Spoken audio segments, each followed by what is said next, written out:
devil in a red dress. Call 911, I'm a killer. You know I hate to confess. Bang, bang, got my hand on the trigger. The devil in a red dress. Call 911, I'm a killer. You know I hate to confess. Bang, bang,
got my hand, call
And look at Jochen Hahn and Antonio Albacete.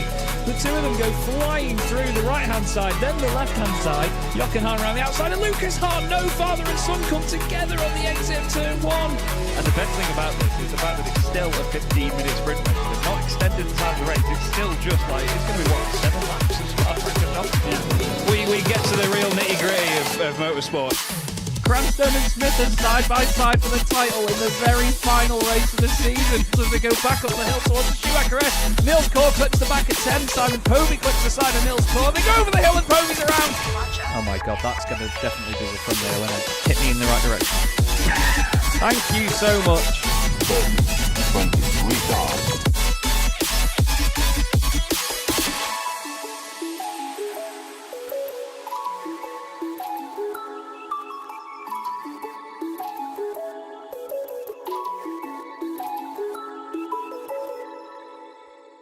Racing isn't easy, but experiencing it is. iRacing puts you in the driver's seat with the industry's leading sim racing game. Drive on laser scan replicas of the greatest racing circuits from around the world. Go head-to-head against other drivers chosen by skill-based matchmaking to ensure competitive racing at every level. Compete across all your favorite series. In officially licensed cars, engineered to deliver the most accurate driving experience possible.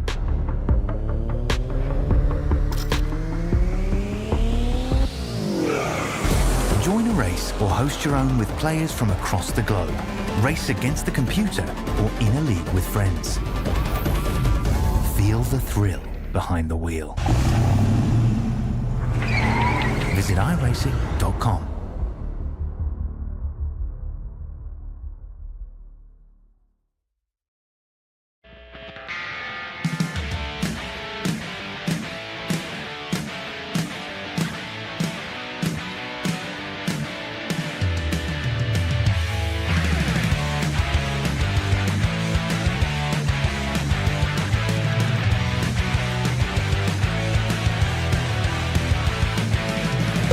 go. He goes to the right. Silas goes to the left. Across the line. It's going to be.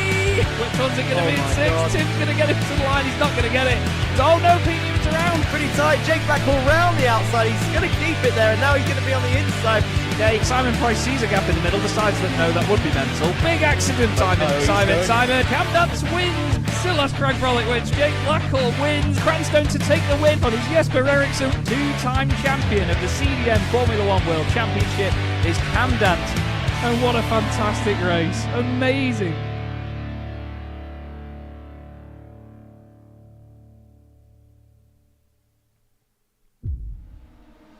Good evening, everybody. Welcome to Chaz Draycott Media, and welcome to round number 5 of the CDM Formula One World Championships 3rd season, here from Circuito de Jerez, Angel Nieto, or just Jerez, or if you were 7-year-old me, Jerez. It's a fantastic circuit to go racing at. The drivers aren't necessarily enjoying it so much. They say it's boring, but certainly I don't think so, and neither does my co-commentator Ed May. Ed, we've commentated on this circuit a few times actually with GT4 cars before, and it's certainly been one that provides a lot of good racing. It may not be great for hot lapping, but the battles that you get from this place are great, aren't they? Yeah, definitely. It's a circuit that has sort of a lot of different types of corner, doesn't it? You've got obviously those faster flowing sort of right-handers, left-handers, those heavy braking zones into hairpins, and then it does have a chicane. However, we are using the moto layout, which does remove that, doesn't it, Chaz? So we've just got essentially those hairpins, those big heavy braking zones where we're likely to see most of the action occurring. But it is a wonderful venue to go racing, and it's also a little bit warmer than I think we're used to seeing for at least most of the rounds of the Formula One Championship. Round 5 is sure to be a hot and sweaty one. Absolutely, yeah. We've got varied weather across the season based on the usual sort of conditions that we'd see from each of the locations, and it's 40 degrees Celsius here at Jerez at the moment. It is absolutely baking hot, but the drivers will certainly have their work cut out to look after the tyres. A big shout out to Bottle of Scotch Racing and Derbyshire Holiday Homes, the championship sponsors, as well as JL Race Aesthetics, who came up with the designs for the 97 cars that led to these 98 cars. Here's the championship as it is at the moment, and it's Jesper Eriksson at the top of the pile, ahead by 8 points in this current situation. He is 8 points clear of Fitzpatrick, who's taken his first win this season. Aaron Smith in 3rd ahead of Jake Cranstone and Taylor Adams. Then it's Ian Stitchbury, Lee Aberdeen, Martin Kenyon, Matt Hoyland and Kevin Zemstra, who's looking for a bit of redemption, or Resemstron, here tonight, as I called it at Mugello. Williams Mechachrome lead the team's championship by just 2 points from Benetton Playlife, ahead of McLaren and Ferrari, who are very close together, just 2 points there, and then 5 points back to Jordan Mugen Honda. The Jordan team, though, Ed, one of the most important teams basically in the field here this evening. We'll come to why in a little bit, because right now practice is just coming to a close and qualifying, one-shot qualifying, is going to begin, and this great format once again makes its way onto our screens. I'm excited to see what they make of this one this time round. Yeah, it is wonderful. It gives every single driver a time in the spotlight and means that we get to see each and every car on the grid in action, at least at some point in the night. Oftentimes in the races, some drivers may have their races fly a little bit under the radar. If they're just in a little pocket by themselves, we might not necessarily get to see them all. So it is a great opportunity for each driver to, well, try and show what they're capable of in this one-shot qualifying. Again, these little Pro Mazdas, tricky beasts, aren't they, Chaz? They're not the easiest car to hot lap. They're very twitchy, very prone to, well, moments like that. Snap, oversteer. Just as the car tries to turn, you go from understeer right into oversteer. And especially on the colder tyres as well. Francois Brandet need to warm some heat back up into those tyres and hopefully have the car in a little window where he can have the confidence to push hard. Yeah, they've got a really long back straight here at Jerez as well, the scene of the very famous climax of the 1997 Formula One World Championship. Jacques Villeneuve and Michael Schumacher having their contact into this very hairpin. But again, Jerez is one of those circuits that, yes, well, it has bigger concrete runoff areas now and a lot more curb than it used to have back in the day, so to speak. It's not a circuit that's really lost its character or changed all that much since its real heydays in the sort of mid to late 1990s. And as you can see here, it's quite a wide circuit, but it's one that demands a lot of commitment from drivers. There's a lot of fast corners, and here is where the chicane would be. They would normally go on the right-hand side there on the GP layout. But what surprises me about this, Ed, is usually if you've got a moto or a bike-focused layout, it's one that includes a chicane, not sort of gets rid of one. Yeah, it is a bit of a weird one, isn't it, that they've opted to avoid the chicane. You can see Francois Brandet really trying to open out the hairpin, though, as we can see him getting started for his first flying lap. Danny Weir just further back as we come to him now. Going to be taking pretty much a more traditional race line, actually, not quite opening out the corner as much as possible, and that's going to hamper his speed all the way down that start-finish straight in towards turn 1. But we're getting the first few sort of sectors on the way for this qualifying session. You can see that Francois is just, I think, trying to make sure he gets a lap on the board, because it is very easy to run wide around here and invalidate your lap with basically a track limit infringement, a 1x on iRacing as they call it. Yeah, it's one of the circuits where it's a bit harsher actually on those penalties. A lot of the time, as long as you've got your inside wheels on the curb on the outside of the circuit, even if you are over the white line, it will let you get away with it. But yeah, on a track like this, especially this one, it really doesn't let you get away with anything. You can see though, as Ed pointed out, massive understeer from these little cars, and then big oversteer on the exit. A purple sector apiece so far for the Tyrrell of Francois Brandet and the Prost of Danny Weir. Interested to see whether they can cling on to that towards the end. Francois has missed a round or two. He wasn't very well last time, bless him, but he's back now for round 5 of the championship, and he was racing last night in the Sim Racing Magazine GT4 Challenge here on Chaz Draycott Media, and certainly enjoying himself in that racing as well. We had a quick interview with him at the end of the night. I've spent most of today talking to Francois about Warhammer, if I'm honest with you, but he's actually jumped back in the car, and ignoring all of that, he did shout for the Emperor before he jumped in, so hopefully the Emperor's guidance can get him across the line quickly. Let's see what the first time is on the board. We'll look at Danny Weir in just a second. Francois Brandet puts on the time 1:38.037. Just for reference, F1 cars in 1997 did 1:21s around this place. Let's see Danny Weir. Oh, I think he went a few tenths quicker there than Francois. And he does so. 1:37.391 puts Danny Weir on provisional pole. But now we head over to the first of the Minardis in the session, Ed. Yes, Simon Price just coming over the line now to start his first and only flying lap of the session. Let's see on board. Look at the suspension working, the little micro corrections on the wheel as he's just guiding it through turn 1 and 2. Not really the heaviest of braking zones, which in these cars can sometimes help you out just because you're able to sort of ease the car into a corner rather than putting all of that weight on the front, where it might be prone to have those moments of sort of snap oversteer. So it's great that the drivers are able to at least bed the car in on these opening few corners before then really asking a lot more of it once the tyres have been properly heated up. We come now to Robbie Lundgren, another driver in the Tyrrell Fords, Francois Brandet's teammate. He's trying to do all he can to get Tyrrell up the order and score them some good championship points this season. Yeah, none on the board yet for them so far in this campaign, but they're going to be working very hard. Danny Weir actually has very proudly got the first points on the board and then some for Prost. He scored a bunch more of them at Mugello.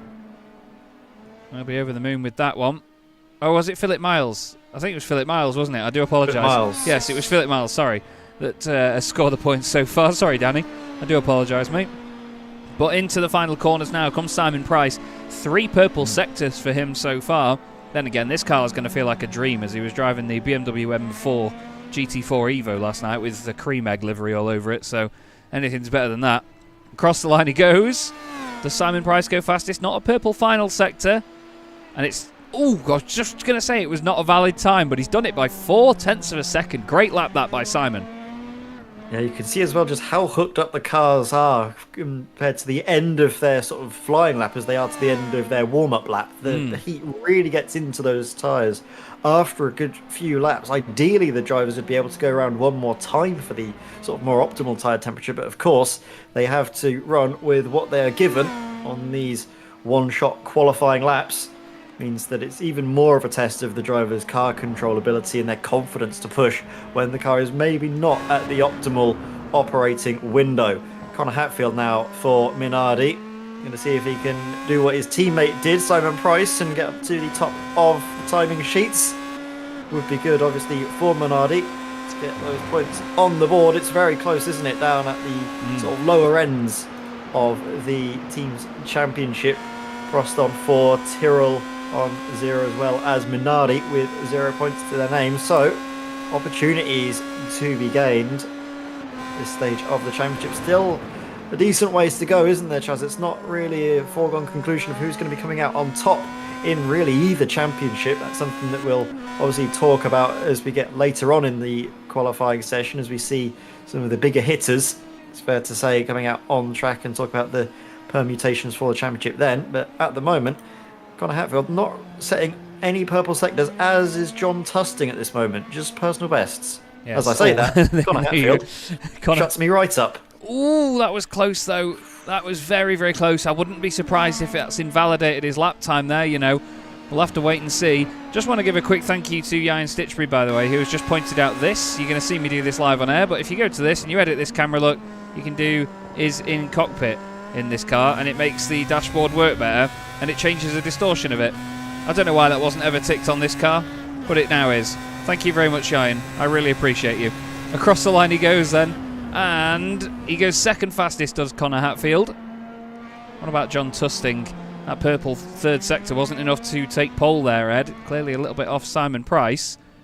But now, what about Tusting? No purple sectors in his lap either. Where does that put him? Could he go third? He does, third place behind Hatfield. So at the moment, I mean, it may not stay this way, but it's a Minardi 1-2. Yeah, looking good for the Minardis at this moment in time. I'm not sure if it'll end that way, but definitely it's good for Minardi to have the provisional front row locked out. We now come to Philip Miles, getting way over to the left-hand side of the circuit there, opening out turn 1 as best he can. Prost Peugeot, the first Prost we have...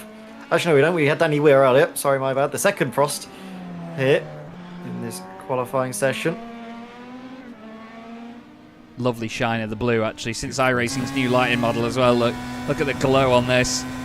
God, all of a sudden it sounds loads better now. It's a lot more bassy now that I've ticked that. If you go onto the camera, I've just realised as well that Ed wouldn't have seen what I've just done. Nope. But if you go on board on this camera, go into the sim, and you press Control and F12 to edit the camera and tick is in cockpit. Under aperture, there we go. Oh my word, yeah, that really has changed the sound. And now the dashboard actually works as well. The rev counter works, shows us what gear they're in, rather than just being an image of it in 6th gear at like 87,000 RPM. And the bass of the noise is suddenly a lot better. Thank you so much, Ian Stitchbury. It's an old car, so I think they've added that in time, because I remember messing with that in earlier seasons and it didn't work. So, yeah, not quite sure when that came in, but thank you, Ian, and thank you, iRacing, I guess, as well. Yeah, definitely, and hopefully we'll be seeing if we'll get a great shot on board with Alex Fretwell, who's joining us yet again. Look at this, and just listen to how careful he's having to be on the throttle through those right-handers. It's an area where we see time and time again the drivers struggling for grip, isn't it? It's always right on the limit of adhesion. Flat out through from there, though, right up until the final hairpin, hard onto the brakes, down through the gears. As Philip Miles crosses the line, does he get up onto the front row? Yes, he does. Pole as well by 1.5 tenths of a second. Can Alex Fretwell follow him up there? Purple's nearly all across the board for Alex. Oh, he does. Oof, just 63 thousandths of a second between the two. Next up around the circuit is going to be Ben Chalcraft in the Sauber Patronus. Ben has been hard at work dealing with my oversights and things in the rules to make sure that the points spreadsheet works correctly. Huge thank you to Ben for that. He's an absolute star. As now bumping his way around these first few corners. Not only are these curves really quite long and huge, Ed, but I tell you, they certainly look bumpy as well. They look very aggressive, don't they? Yeah, not really where you want the car to be in most occasions, but it seems that these little Formula Mazdas, they haven't really encountered any issues with it yet, have they, Chaz? It's always been relatively plain sailing. They're able to handle the bumps just about enough. It's mainly when you get those sort of more horrible, what we call sausage curves, aren't they? Those big anti-cuts, where the cars will tend to struggle. They just don't have the ground clearance or ride height to really manage those bumps effectively. But you are right, those curves do look pretty vicious, especially when you get to those low-angled shots on board. I really love the sound of this car now we're on board. That's changed everything. Thank you so much, Ian. That really has changed everything. It gives a whole new angle to how wonderful this car is on board. Makes these sorts of cameras, though, sound even more tinny. I wonder whether we do the same with those and whether it makes a difference. But as this is not in the cockpit, I think we'd have to add a bit of distortion and stuff ourselves. Still, great run this by Stuart Clark at the moment. He's got Jack Reeve, though, on some purple sectors as well. Now, we seem to have 3 drivers on fast laps here, so I'm not quite sure what's happened in the choreography of this session. Ben Chalcraft does a purple final sector, goes fastest by over a quarter of a second as well. Solid lap that by Ben Chalcraft. Lovely stuff. 136.478. Can Stuart Clark beat that?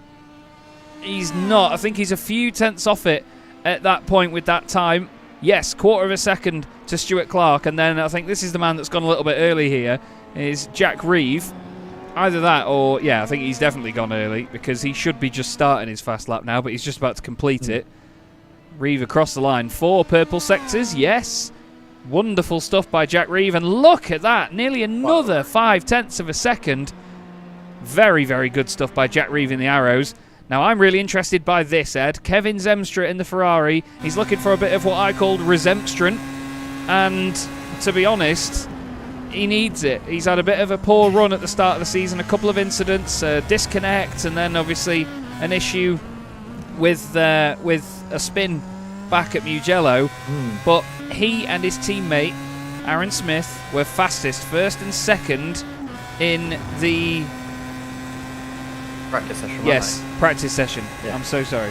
That's fine. It's all right. And yeah, definitely, I think it's been the story of Kevin Zemstra's, I think, campaigns most of the time, hasn't it? In the Formula One Championship, it's always been a really torrid time for him, even though he's got the pace. It's just never really worked out for him, has it, Chaz? So we'll have to see if he's able to rekindle that here tonight. Definitely looks like a very quick driver, but not a purple second sector. Jack Reeve really put a great shift on and seems to be able just to hang on for the moment. Oh, we've got though with Kevin. Sorry, go on. I was going to say we've got one of my favourite ever names that I've pronounced, as he does do a purple sector. One of my favourite ever names of a sim racer I've had to learn how to pronounce. Matt Gjestrombakken in the YouTube chat. Great to see you, Matt. Hope you're well. He's saying is Sam Fitzpatrick racing today. Sam does have fans, I told you. But yeah, Sam will be out in the last pair. He's second in the championship, so he'll be one of the last drivers out. But let's see, Kevin Zemstra to the line, Ed. Yeah, Kevin Zemstra over the line, breaking the beam. He's got purples nearly across the board. And again, on that final sector, really strong. This is going to be an impressive time, and it is enough for pole position, needed by 2 tenths of a second. Look at that, then the snap oversteer as he turns in towards turn 1. Really just not biting for him whatsoever. Had to make a few corrections to get the car to turn. That's going to be interesting in the race as we come to now the first of the Jordans, Chaz. And as we can see, a really poignant moment, obviously, with the tribute livery following the passing of, well, one of the greatest figures in Formula One across the paddock, Eddie Jordan. Yeah, it's a massive piece of horrific news to lose Eddie from the Formula One world, and you know his impact and his legacy will go on forever. And you know these wonderful yellow cars were down to him as well, and we've got this sort of tribute livery. It's not much, but it's something with the "Thank You Eddie" on the wings and on the nose as well. And we've removed all the sponsors from the cars. You can still see the Benson and Hedges Hornet on the front of the machine, but instead of having the MasterCard red and orange on the roll hoop, we've got the green, white and orange of the Irish flag. And yeah, I know there's not one single person in the paddock and in the world of Formula One who doesn't know who Eddie is and you know won't be affected by his passing. He was an absolute star, massive character, and it's our little way of a nod to him that we have this livery here tonight. I think it's quite a nice touch. Yeah, it's a lovely little tribute to, well, a lovely little Irishman, isn't he, Eddie? He's a wonderful, wonderful character in Formula One, and everyone has got in the paddock across sort of his time in Formula One a great little sort of story from Eddie. Oh, that was a little bit loose, wasn't it, from Matt Hoyland? as he steps on the power coming out of the hairpin a little bit too eager. That's going to really put a damper on his hopes for pole position. Is he going to be up onto the front row? He's not going to be on any row. He's going to be able to get any row because he's not put a time on the board. He validated it somewhere. Oh, flipping out. Maybe the lack of the stickers affected the ground clearance as Martin Kenyon goes third fastest. Jack Reeves put in an absolute belter of a time. I know he was quick out of the blocks to get out in qualifying ahead of it when he should have been, but flipping heck, he's really made the most of it. Martin Kenyon then ahead of his teammate Ben Chalcraft. It is Ferrari, Arrows, then 2 Saubers, then 2 Stewarts at the moment. We are working on something about getting the car logos in, by the way, on the data, so we can try and get it to show like this. So you'll get the team brands and the team logos on there. We can now change those to custom logos. So as long as I can make the image and get it the right size and so on, we may have team logos on so you know who you're watching. This is Lee Aberdeen, though. He was the fastest in pre-season testing, and since then that pressure has caught up with him. He was on pole position at Mugello, and then, well, had a bit of a nightmare to say the least, and didn't score the points he would have wanted. Had quite a big accident, and since then has been hoping to come back here to Jerez and make up for it, but he's not able to match Kevin Zemstra yet, and Zemstra is put in a very solid time. He didn't clear Jack Reeve by as much as I expected him to, Ed, but it was still a mighty impressive effort. Yeah, it wasn't necessarily what the sectors that Lee Aberdeen was hoping for. We do also have another car out on the circuit just behind him. That's Jan Stitchbury in the Benetton Playlife. Purple sector first there for Lee Aberdeen, his first one of this session, of his lap. Is Jan going to be able to better it, though? He's coming to the end of this third sector. No, not this time. Doesn't.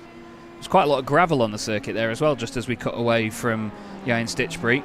As Lee glides the McLaren around this final corner. There's going to be a lot of spins around there tonight. Lee guns it for the line, trying to beat that 1:35.8 of Kevin Zemstra. And he does not. He goes third fastest behind Jack Reeve. Jack has put in, like I say, I'm going to reiterate just how much of a belter that lap is by Jack Reeve in the Arrows. He's going to be starting much further up the order than that car merits. As across the line goes Jan Stitchbury. He goes fourth fastest now, even further behind as well. Wow. These guys cannot quite get it right there. Taylor Adams then across the line.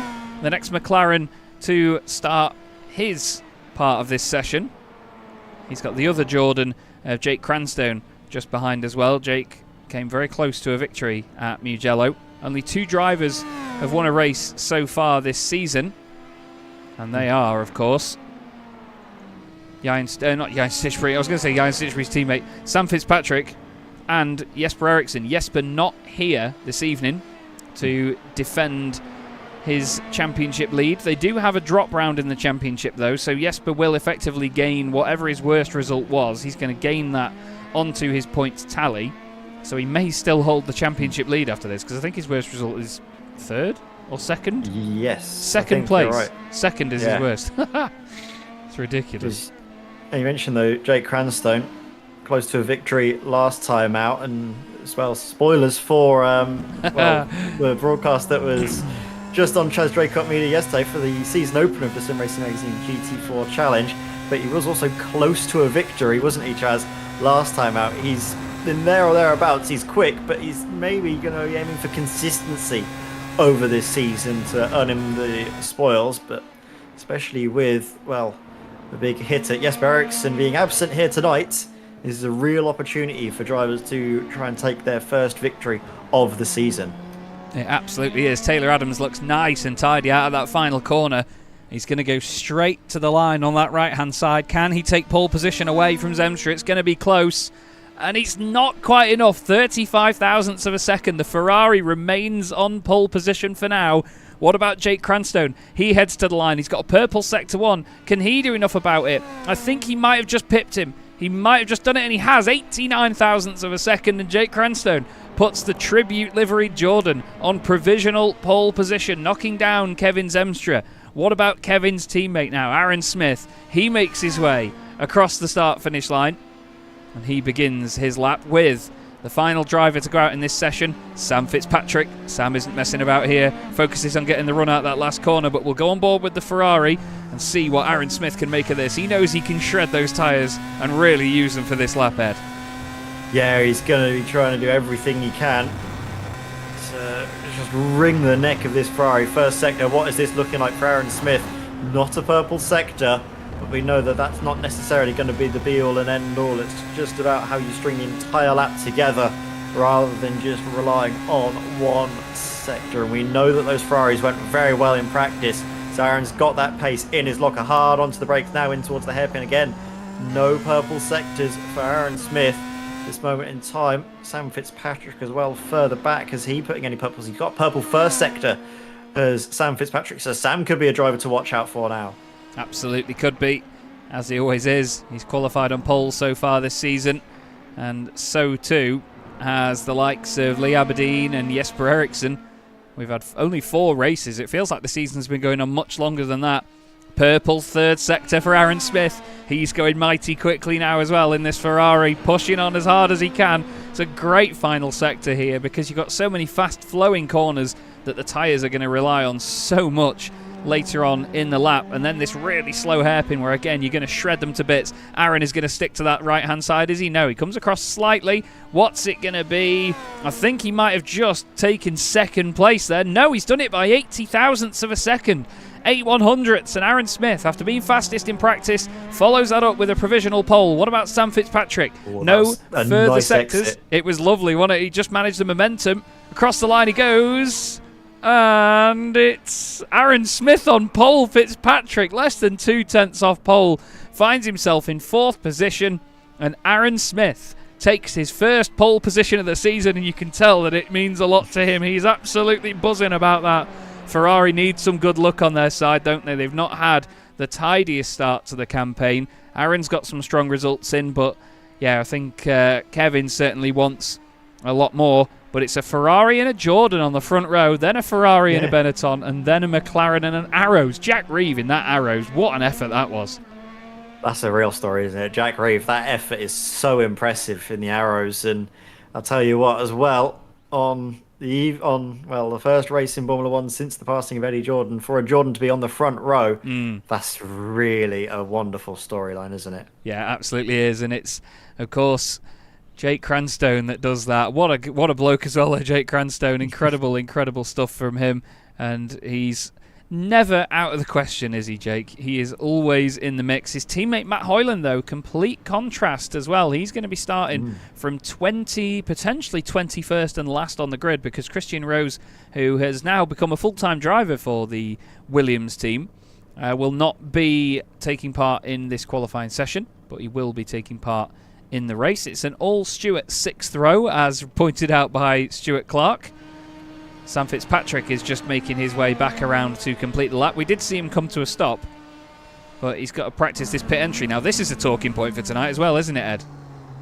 Oh, yeah, the pit entry. That's going to be very tricky to get a handle on, as well as the pit limit line, because the car accelerates so quickly above the limiter after the hairpin and then has to quickly jump back down. We might see drivers falling foul of the sort of speed limit on the way into the pits. We have a little bit of a warm-up session now, though, don't we, Chaz? Just 10 minutes or so for the drivers to get acquainted with the circuit, get up and running, and then it's going to be race time. Absolutely will be. We wait now for the drivers to make their way out and just have a few minutes just to have a bit of fun, basically, for them to compete in warm-up. We're going to have a number of them out there enjoying themselves, I'm sure. Ian Stitchbury, the first driver to take to the circuit in the Benetton. He's got Lee Aberdeen out there on the circuit with him. Ed and I are just going to take a quick 5-minute break here, everybody, while warm-up is on. So enjoy these pictures, enjoy the guys messing about for a bit, doing a bit of racecraft practice, and we'll be back with you soon.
Okay, hello again everybody. Chaz Draycott and Ed May here for the CDM Boremula 1 World Championship. We're here for round number 5 of Season 3.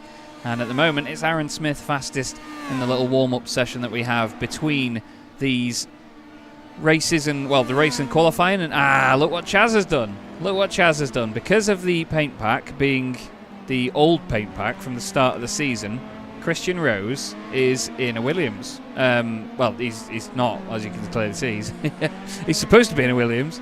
But basically, what's happened there is I had trading paints open at the start of the night, which got rid of all my lovely liveries. So we had to then reapply the paint pack from earlier on in the season, and Christian drove for Jordan on his first appearance back with us.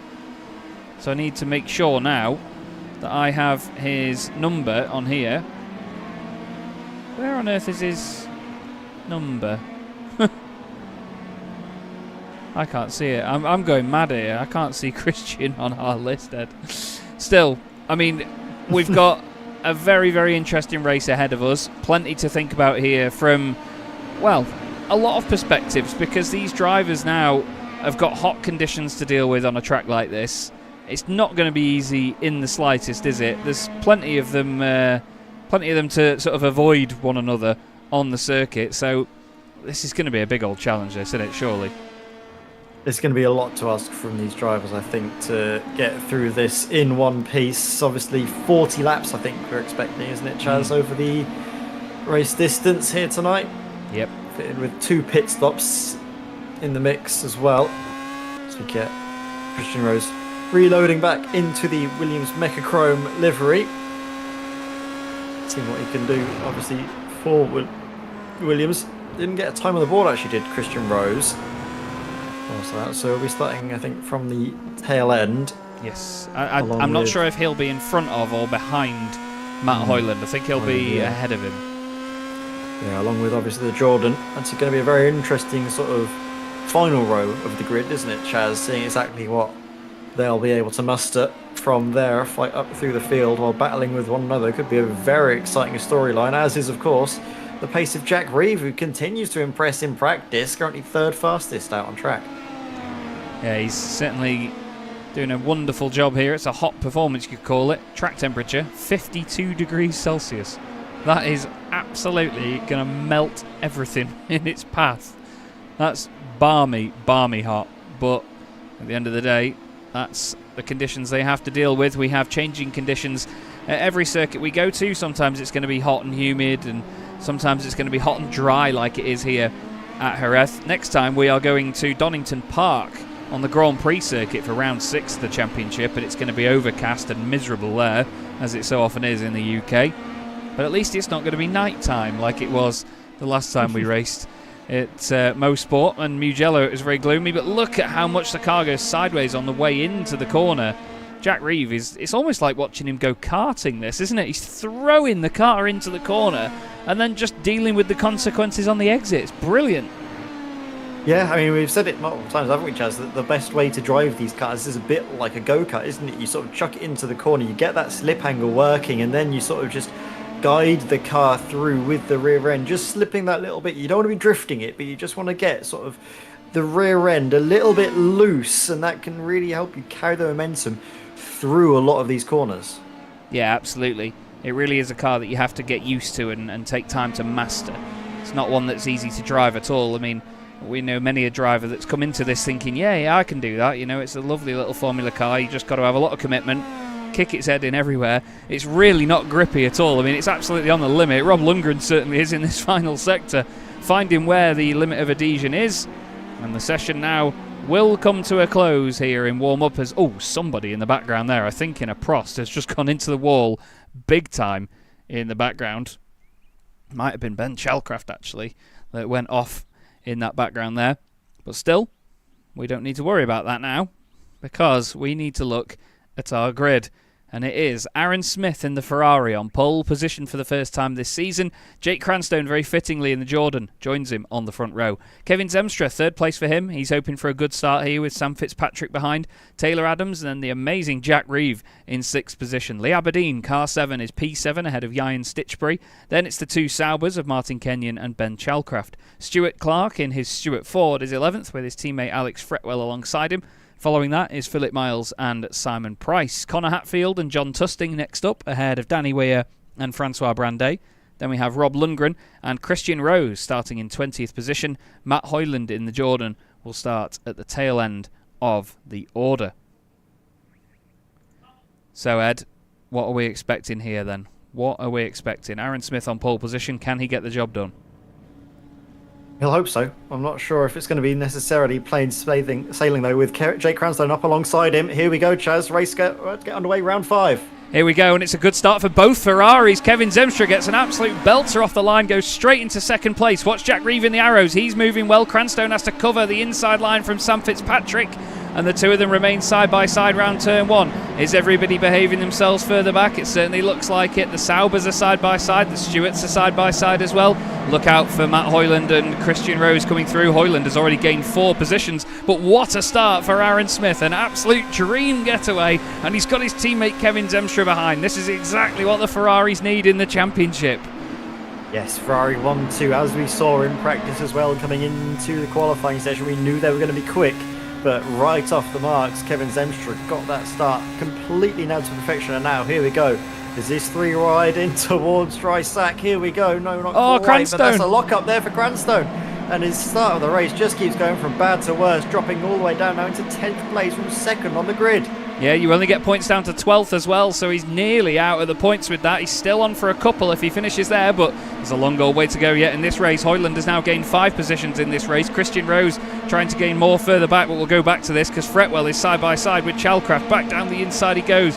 Ben on the outside line, given a little bit of room by Jake. He has to back out of that one. Jake needs to push back through, and look at that, Stuart Clark now taking advantage. Hoyland off on the grass in the background. Simon Price and Danny Weir having a scrap and all. This is mega stuff at the start of this race, but it's Ferrari, Benetton, McLaren, Arrows as we finish the first lap.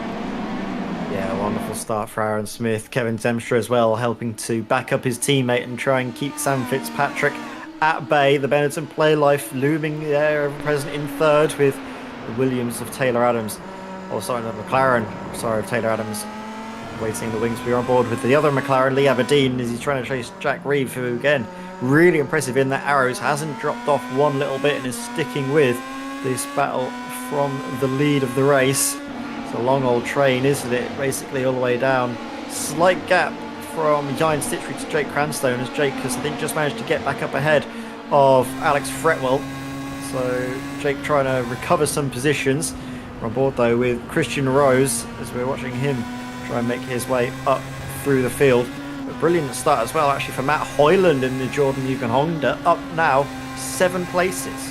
Yeah, he's had an absolute belter. Look at Shifty here, as he's known. Christian Rose as Tusting has a look down the inside of Philip Miles. That doesn't quite work there. Matt Hoyland is trying it on Stuart Clark, and he's dropped a little bit now to Connor Hatfield in the Minardi.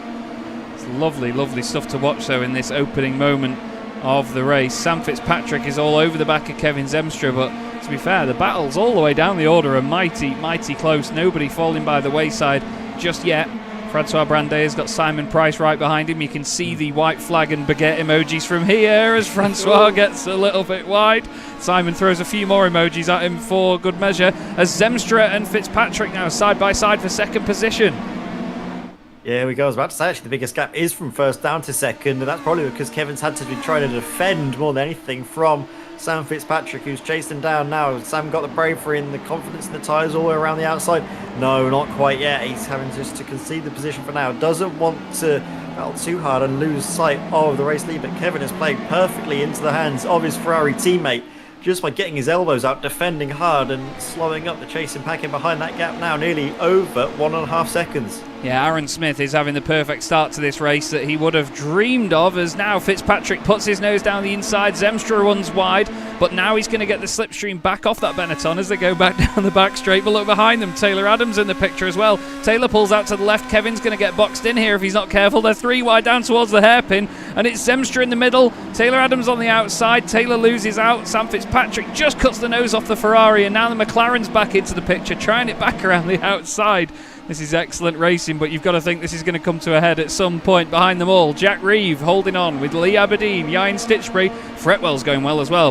He's up 3 places in his Stewart Ford. Matt Hoyland is now up 8 positions, and he's nearly into the points. If he gets past Stewart, then he will be into those points after starting from the very back of the grid. Great stuff there. Sam Fitzpatrick, though, committed stuff and a lovely move on Kevin Zemstra. Yeah, Sam Fitzpatrick going to try and make some headway now into that lead that Aaron Smith has built up. It's just about 1.8 seconds, the gap from Smith to Fitzpatrick. Zemstra, I think, just focusing a bit more now, or needing to focus, should be on the remaining, 36 laps. Still a long old way to go in this race yet, but already plenty of action has been packed into the opening few moments. This is Stuart Clark. That was him just having a moment in that final corner. I wonder how many times we're going to see that here tonight, Chaz. We're going to see it a lot, but what that does mean is Matt Hoyland is now up into the points from the very back of the grid. Christian Rose not too far off the back of him either, having a really good start. But Matt Hoyland, he gained a bunch of positions before they even got down to turn 1 here. I want to go on board with Matt and watch his start.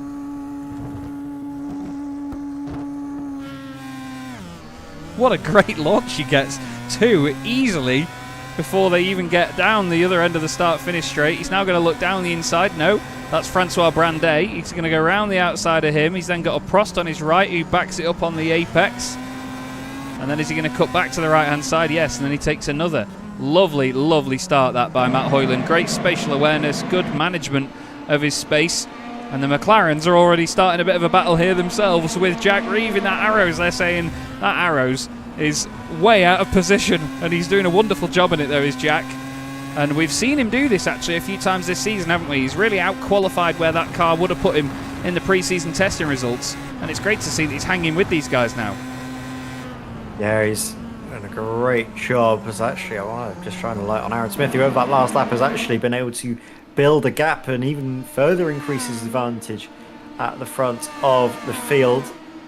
What was it, on that last lap he did a 1 minute 36.2, 0.4 of a second faster than Sam Fitzpatrick. So even in clear air, with the pair of them aren't battling, Aaron Smith is still the faster of those two drivers. Really impressive stuff so far from the Ferrari that continues to lead the way. Ian Stitchbury has been overtaken though by Jake Cranstone, who's trying to recover from this race, it's fair to say. It's not necessarily been plain sailing for Jake, has it? After that impressive effort in qualifying to get up into the front row, it just went downhill from there, so now needs to see what he can do to maybe get back and find a podium result from this evening. Francois Brandet, again just overcooking it this time, driver losing the rear, this time in towards turn 1. He did okay there, actually, not to lose more time as a result of that. We then had a battle between Simon Price and Danny Weir, the two of them going side by side into turn 2, but we go back to the front of the pack, and it's Sam Fitzpatrick now, who, to be fair, in getting past Kevin Zemstra, hasn't broken away, and Kevin's in a good position here because now he's not the spearhead of this, having to look back and defend. He's, sure, still got to look at the McLarens and the Arrows behind him, but he's going to be saving a bit of fuel now behind Sam Fitzpatrick and could try and play the long game to go up the road and catch his teammate. But Aaron Smith, I mean, it's not often we see a runaway driver in Formula 1. We saw Jesper Eriksson run away at the front of the field back at Okayama in round 2, which we don't often see. It was very hard for them to follow and get slipstream around there. But Aaron is making an absolute example of this race so far. Another 3/10 quicker on that lap. What a drive this is. Yeah, it's certainly an impressive drive already for Aaron Smith. But there's a long way to go in this race. All it takes is for one minor mistake, and that advantage that he's built up can come crashing down. So I don't think it's a foregone conclusion for the race victory just yet. we know as well, we were talking earlier, weren't we, Chaz, actually about just how difficult and demanding Jerez is as a race circuit, even just a hot lap. So when you've got all that pressure of a chasing back and behind you, that is when the mistakes can quite easily begin to creep in. Definitely. And this is a real cooking pot, isn't it, for the drivers now? Look at them all, nose to tail together. Look at this at the inside as well. Jack Reeve fancies it on the McLaren of Taylor Adams. He makes the move stick as well, and that's really put the cat amongst the pigeons further behind. The two McLarens going side by side, and actually that is going to be Jake Cranstone trying to take advantage of Lee Aberdeen, who's just been shuffled back through the pack a little bit. Yeah, I don't think Taylor Adams will appreciate that move from Jack Reeve, though. It was a little bit brash, let's say.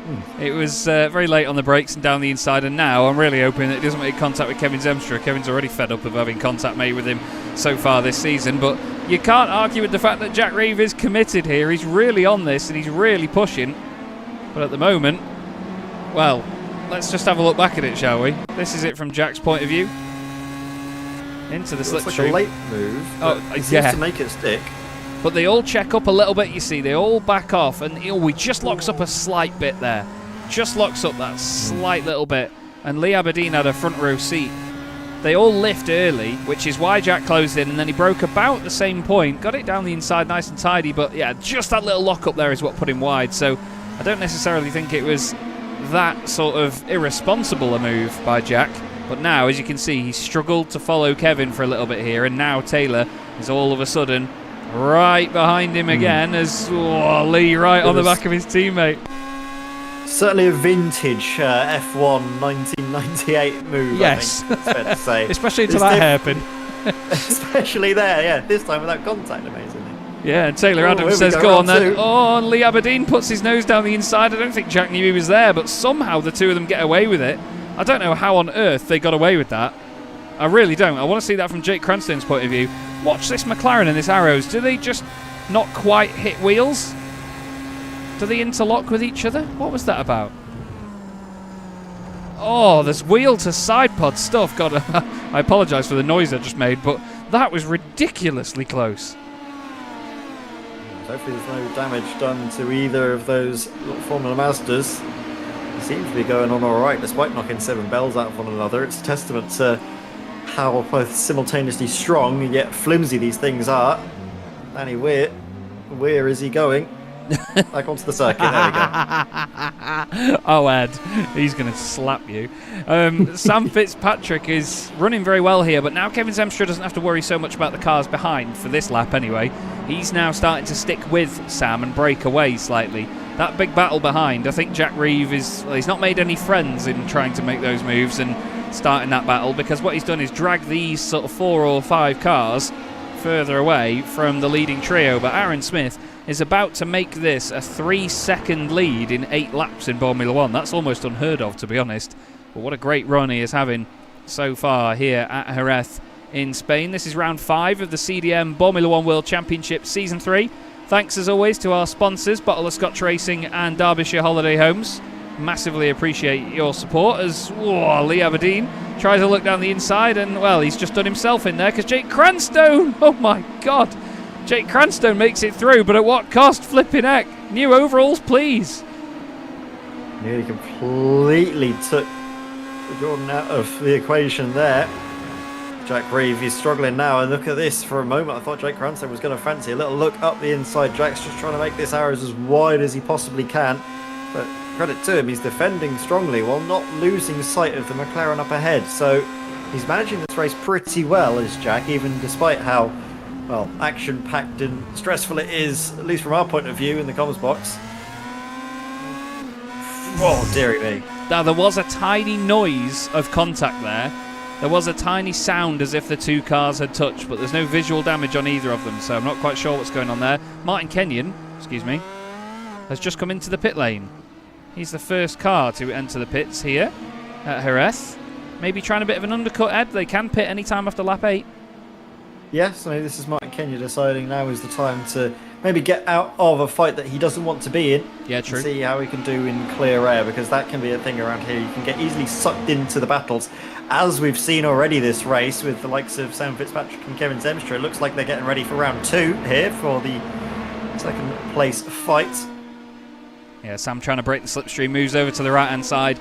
It's not necessarily weaving around, he just makes it that little bit harder for the Ferrari to maintain the slipstream as Kevin looks back down the inside, says thank you very much. Nicely done by Kevin, really clean, but look at that by Sam. What a great cutback on the exit of the corner. They don't need to do this, but Kevin is just helping his teammate out here. He's thinking of Ferrari's team championship, and Zemstra goes back up a position. Jake Cranstone and Jack Reeve are now side by side. Jake started second on the grid, has already had to recover a little bit after having a terrible start and a horrible first lap. Back down the inside of Jack Reeve he goes. There's not all the room on the inside there left by Jack. I think he expects these cars to be a little bit narrower than that. Still side by side into the final sector now, and Taylor Adams is cleared off while his teammate Lee Aberdeen sits in amongst all this. Yayan Stitchbury in there as well. This is going to be the best seat in the house, surely. Yayan, nearly contact there with Lee Aberdeen. He has to get back out of that one. Lee looks down the inside now into the hairpin. Jake's going to go deep, but he's going to have the run on the exit because of that wider line. But Jack Reeve clears him. Wow, what a battle.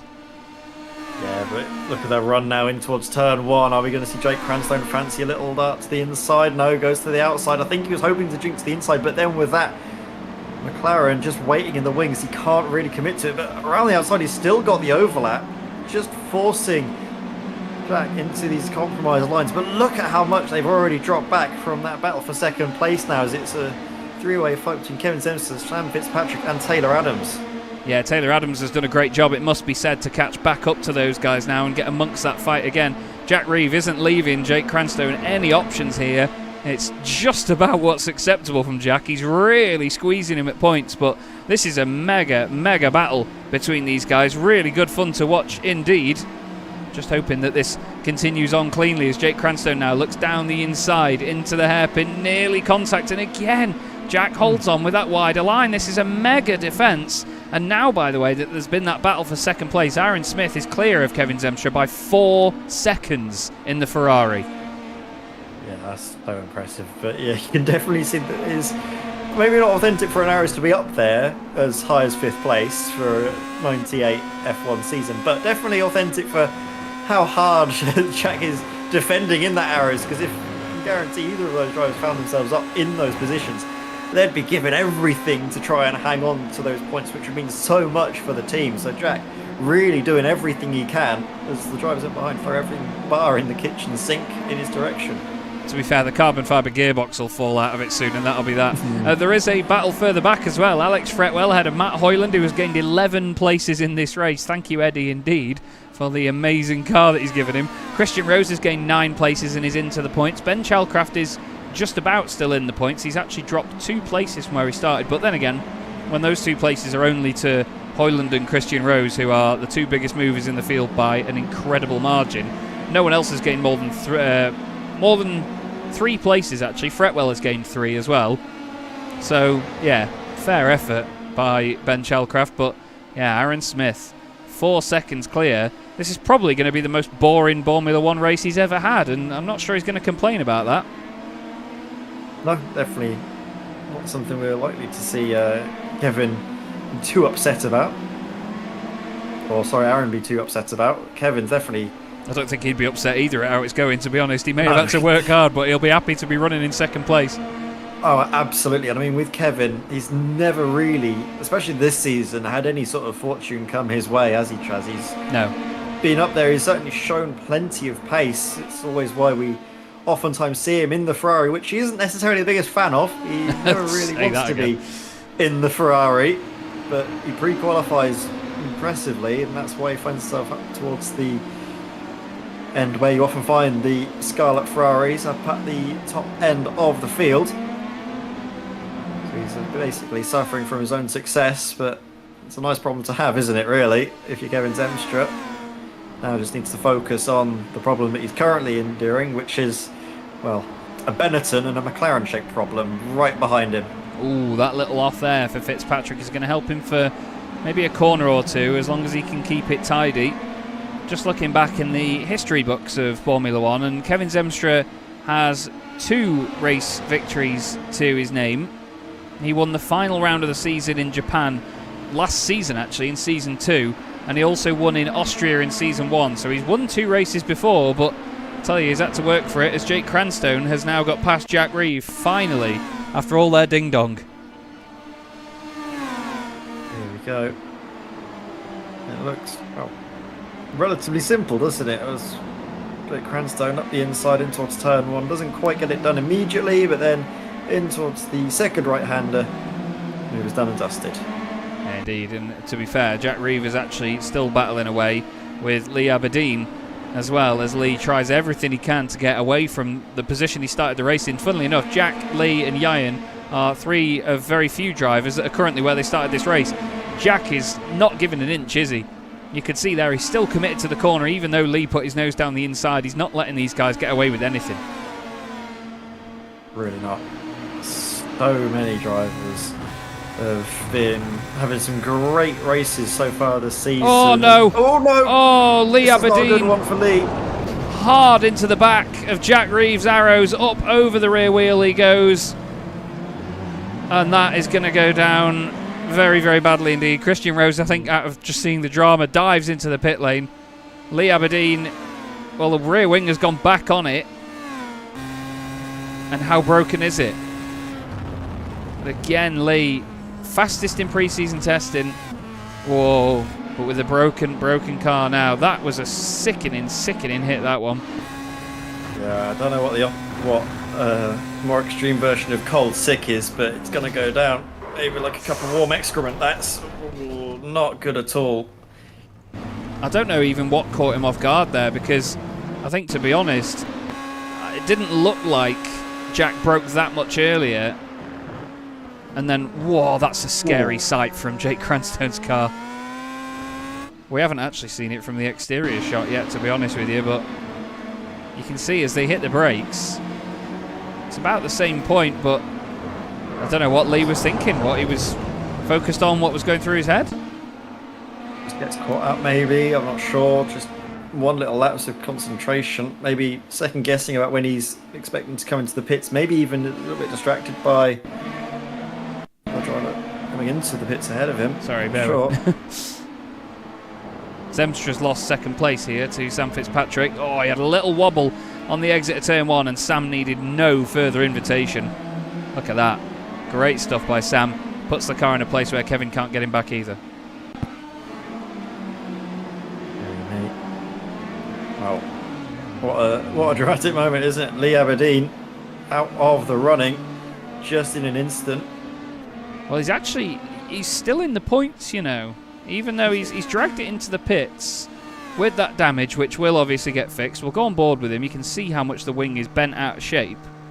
He's lucky the wing didn't completely come off. He will take his fast repair, and he'll take his pit stop. So I think he's gotten away lightly there, considering the size of that accident. But what on earth has happened to Matt Hoyland? No. Has Matt missed his box? Oh, he's missed his box and he's towed missed all his the way box. Oh, Matt. After having such an amazing start to this race, from the back of the grid into the points, into the top 10, he turns in. He was probably coming into the pits and checking his tyres and everything as well, and it was there. It was on his left-hand side. Oh, Matt. He misses it because he didn't qualify, and basically the grid is based on where your sort of pit box is based on where you qualify, where you're on the grid. Yeah. So if you're towards the front end of the field, if you say Aaron Smith, you're going to be in the final pit stop, sort of pit box along that pit lane. Whereas because Matt Hunt didn't get a time on the board, he would have been one of the first ones there with the pit crews waiting for him. That's absolutely devastating stuff as Alex and Alex... sorry, not Alex and Alex. Fretwell and Reeve have a battle. Fretwell now catching up with Jack Reeve after his earlier incident there. Jack's going to hate braking for that corner now in case a McLaren assaults him. But into the hairpin they go. Fretwell going really well in this race. 4 places gained. Started 12th on the grid. Just on the outer fringes of the points. And is now very much within them in 8th place. He's going to be happy to see the back of Jack Reeve's car, because I'm sure when you're in the... I don't want to say that the lower teams, but you know what I mean. Like if you're a bit further down the grid, naturally, it's always a bit disheartening to see somebody drag a car like that further up the order. There's no actual performance difference between these cars. It's all down to driver ability. But at the end of the day, when you see an Arrows that high up the order, you sort of want to be the guy to go and match that. And Fretwell is pushing on here to try and do the same. We've only had 4 cars pit so far, and they are Christian Rose, Martin Kenyon, Lee Aberdeen, And Matt Hoyland, Lee Aberdeen, is back out there on track as Fretwell goes down the inside of Jack Reeve, who again slots in so closely to his competitors. He really doesn't give much room, does Jack. He certainly likes to put pressure on like that. Hopefully there's no contact here. He backs out of it slightly to not hit the back of Fretwell. Just behind them, Ben Chalcraft into the top 10 now in the Sauber. His teammate Martin Kenyon came in very early on lap 8 of the race, or pitted after 8 laps anyway, and only took 14 seconds worth of fuel. So I'm intrigued to see what Martin's strategy has been like. And Matt Hoyland saying he's extremely unhappy with that in the YouTube chat. We're not surprised, Matt. We are not surprised, mate, as Ben Chalcraft sees a fight developing there, Ed, and jumps into the pits himself. Yeah, and I think that's quite a smart thing. Oh, there we go. Really careful of the pit speed limit line there. And that's probably cost him quite a bit of time, really, coming to a standstill. So maybe any benefit he would have gained by trying to avoid that fight. Sorry. Is sadly maybe undone. Got Danny Weir now coming into the pit lane as well. Let's see if he comes to a full stop. Nearly. Slams on the brakes, locks it up. Gets on the pit lane limiter again. Brakes again. It must be a very slow pit entry. He says you get a slowdown penalty if you use the green on the pit entry. As look, Martin Kenyon has now come to a stop. It's like the AI doesn't know how to enter the pit lane. What's that about? That's bizarre. I've never seen such a strange. What? He had a 1 minute and 12 second hold, did Matt? So he's touched the green on the way in. You've got to suddenly stop and get rid of any slowdown penalty. What is that? Wow. Well, I suppose they don't want people cutting it. So it'll be interesting to see who that affects, because to be honest, we saw, didn't we, Ed? We commentated on the SRM GT4 Challenge here a couple of times, and every time we've been here, we've seen issues caused by the pit entry here at Jerez for people. So it's certainly one of the sticking points of the circuit. Yeah, it's going to be interesting as well to see if that catches out any of our frontrunners. It definitely will, at least for the Ferraris, be hoping that it won't catch out either Smith or Zemstra. Of course, treated to a really impressive drive, aren't we, by Aaron Smith. His pace has been relentless. It's like to slow up a little bit more, but I think it's more just because he can afford to take his foot off the throttle when the likes of Sam Fitzpatrick, Kevin Zemstra, Taylor Adams are all, well, dealing with each other. So Aaron doesn't really need to worry about it too much. He can just carry along as he has been doing from pretty much the word go. Love as it's been relatively quiet, but in a nice kind of way for Aaron Smith. Yeah, he'll be really happy to have this sort of quiet race. You know, the drivers say they're not the most exciting races they'll have, but if it comes down to a race victory, they'll take it. Love Aidan Millward's comment in the chat. Good to see you, Aidan. He says, has anyone been the Michael'd yet? No, actually, the Michael, effectively, in this championship, is currently leading the race by about 5 seconds. So you could say he is doing a the Michael and shattering the morale of everybody else, as he's so often used to in these heydays in the Ferraris. But it's Ferrari, Benetton, Ferrari, McLaren, Jordan at the moment. Let's not forget as well, Jake Cranstone carrying the tribute livery to Eddie Jordan. No sponsors on these cars as Aaron Smith comes into the pits, actually. I thought he was going to come in later than everybody else, as he so often does, but no. In he goes. In goes Sam Fitzpatrick. In goes Kevin Zemstra. Taylor Adams in the McLaren going for 1 lap more. Oh, here we go. Taylor Adams, again, just able to save the fuel. Very impressive. And the Iron Stitchbury as well. The Iron, yeah. I don't think we've seen at least too much in amongst a lot of the battles. There's John Tusting in the arrows. Now as he got over the green on the inside, I thought I saw a couple of dip onto there. Is that going to cause him any issues? It's so weird, isn't it? Connor Hatfield goes on for another lap in his Minardi. What about Aaron Smith here? Martin Kenyon said they've had an issue with the fueling rig.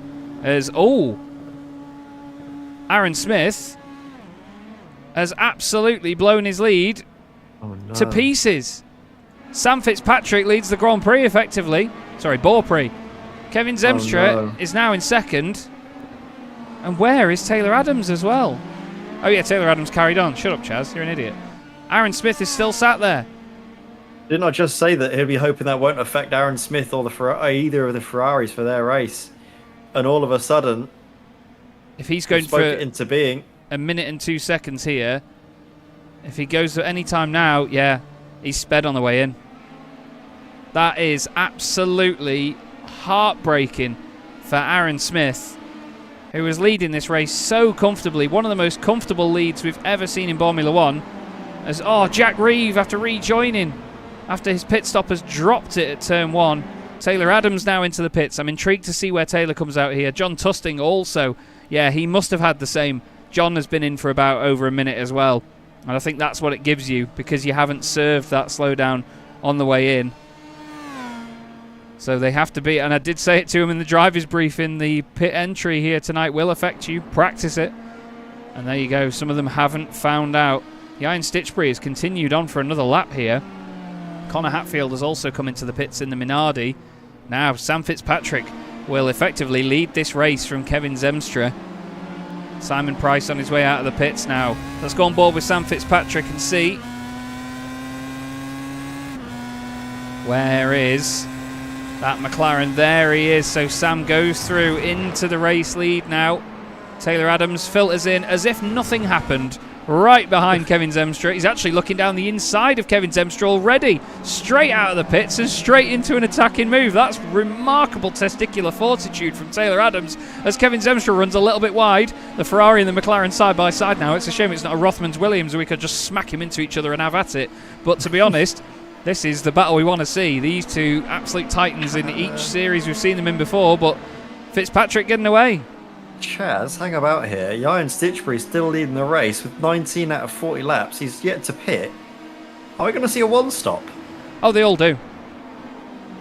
Yes, you're right. Because there's yeah, because yes. I'm an idiot and the fuel limits changed. So yeah, they do one stop despite the longer races.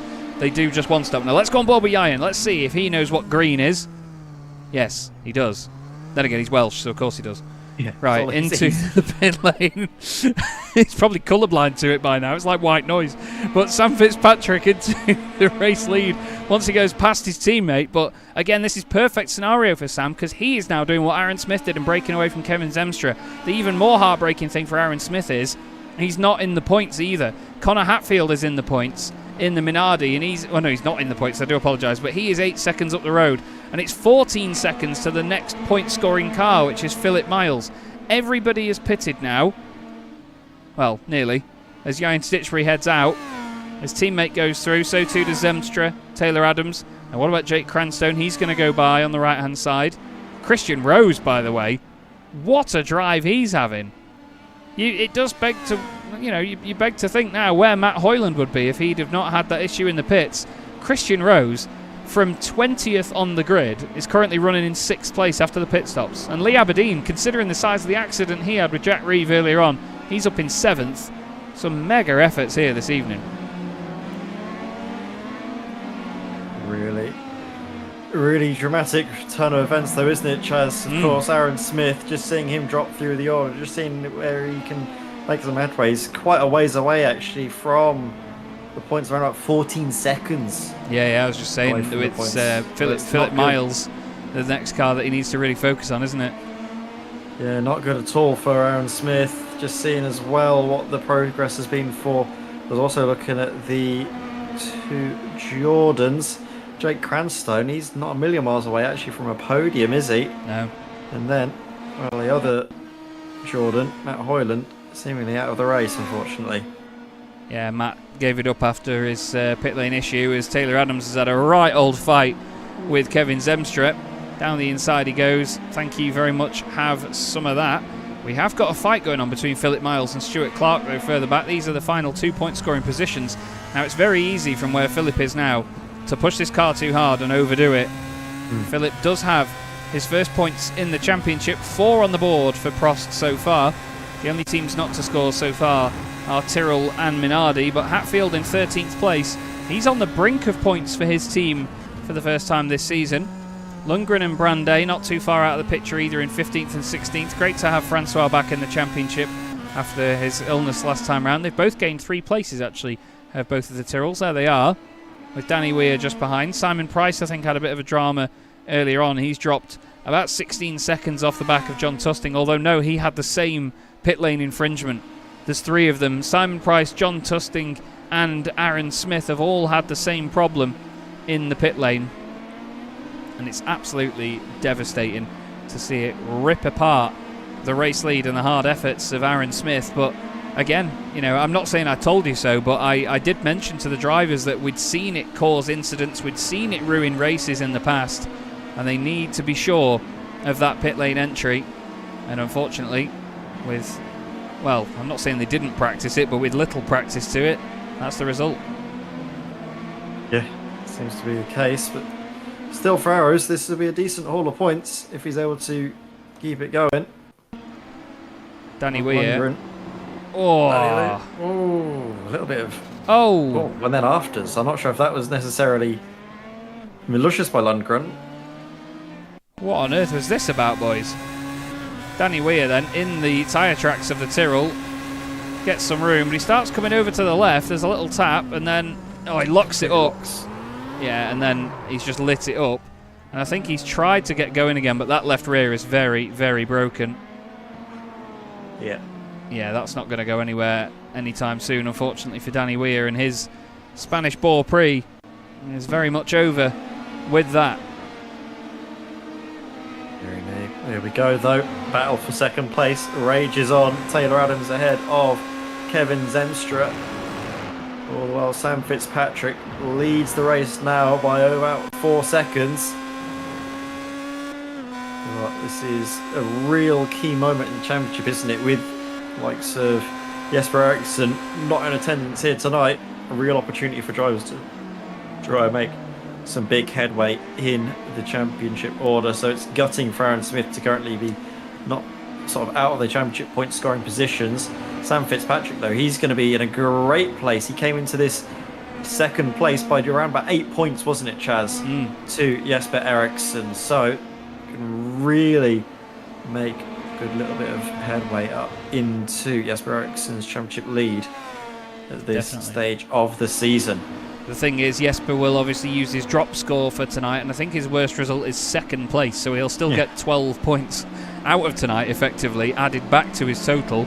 But yeah, Sam Fitzpatrick, if he carries on like this and wins this race, he's still got nearly half of it to go. He will have 15 points to his name, and then 12 points going the way of whoever finishes second, and then obviously it's 10 after that, and then it's 9, 8, 7, 6, 5, 4, 3, 2, 1. So it's very close in terms of a point system. You know, every position only meaning 1 point, but with only 15 available for a race win, they're hardly given out for nothing in this championship. You have to work very hard to earn championship points, and I think that's the best way for it. You know, we've seen it before, haven't we? I mean, look at Philip Miles, for example.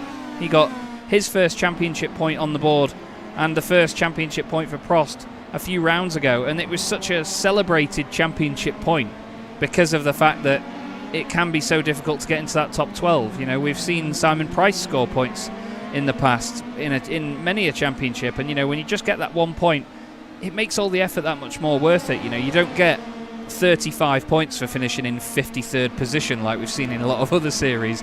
You know, I disagree with the whole sort of giving everybody a prize, because people say that that's what keeps retention, you know, is giving points so far down the order. But I think if you've got the right people in your championship, what keeps them going is the chase to get just a single point. You know, it adds more value to each of them. Yeah, it does, and it certainly allows, I think, those drivers that, like you say, they don't necessarily score points all the time, a bit more of, I don't know, significance to those results.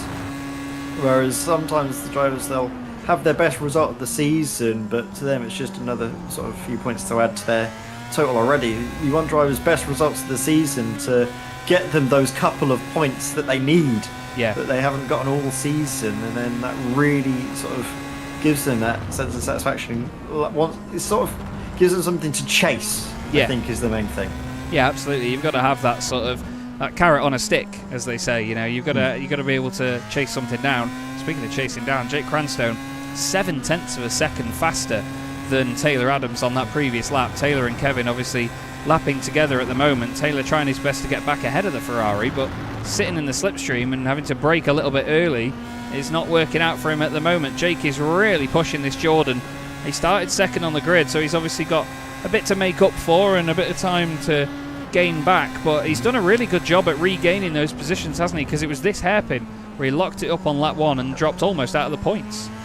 Yeah, I mean, speaking of gaining positions, Aaron Smith has just gained 1 up into 13th place now after he's been able to overtake Connor Hatfield in that Minardi Ford.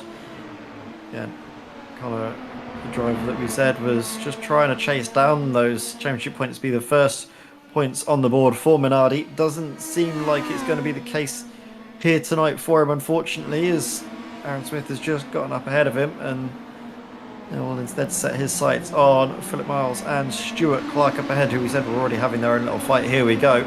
Stuart just a little bit ahead of Philip Miles by about 0.7 of a second.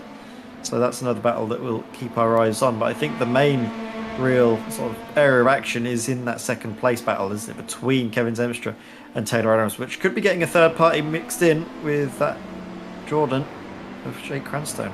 Yeah, definitely. This could certainly change any time soon, but this is a bit of... Oh, hello. I was just about to say a drop in the action there and a bit of a drop into the gravel there for Jake Cranstone.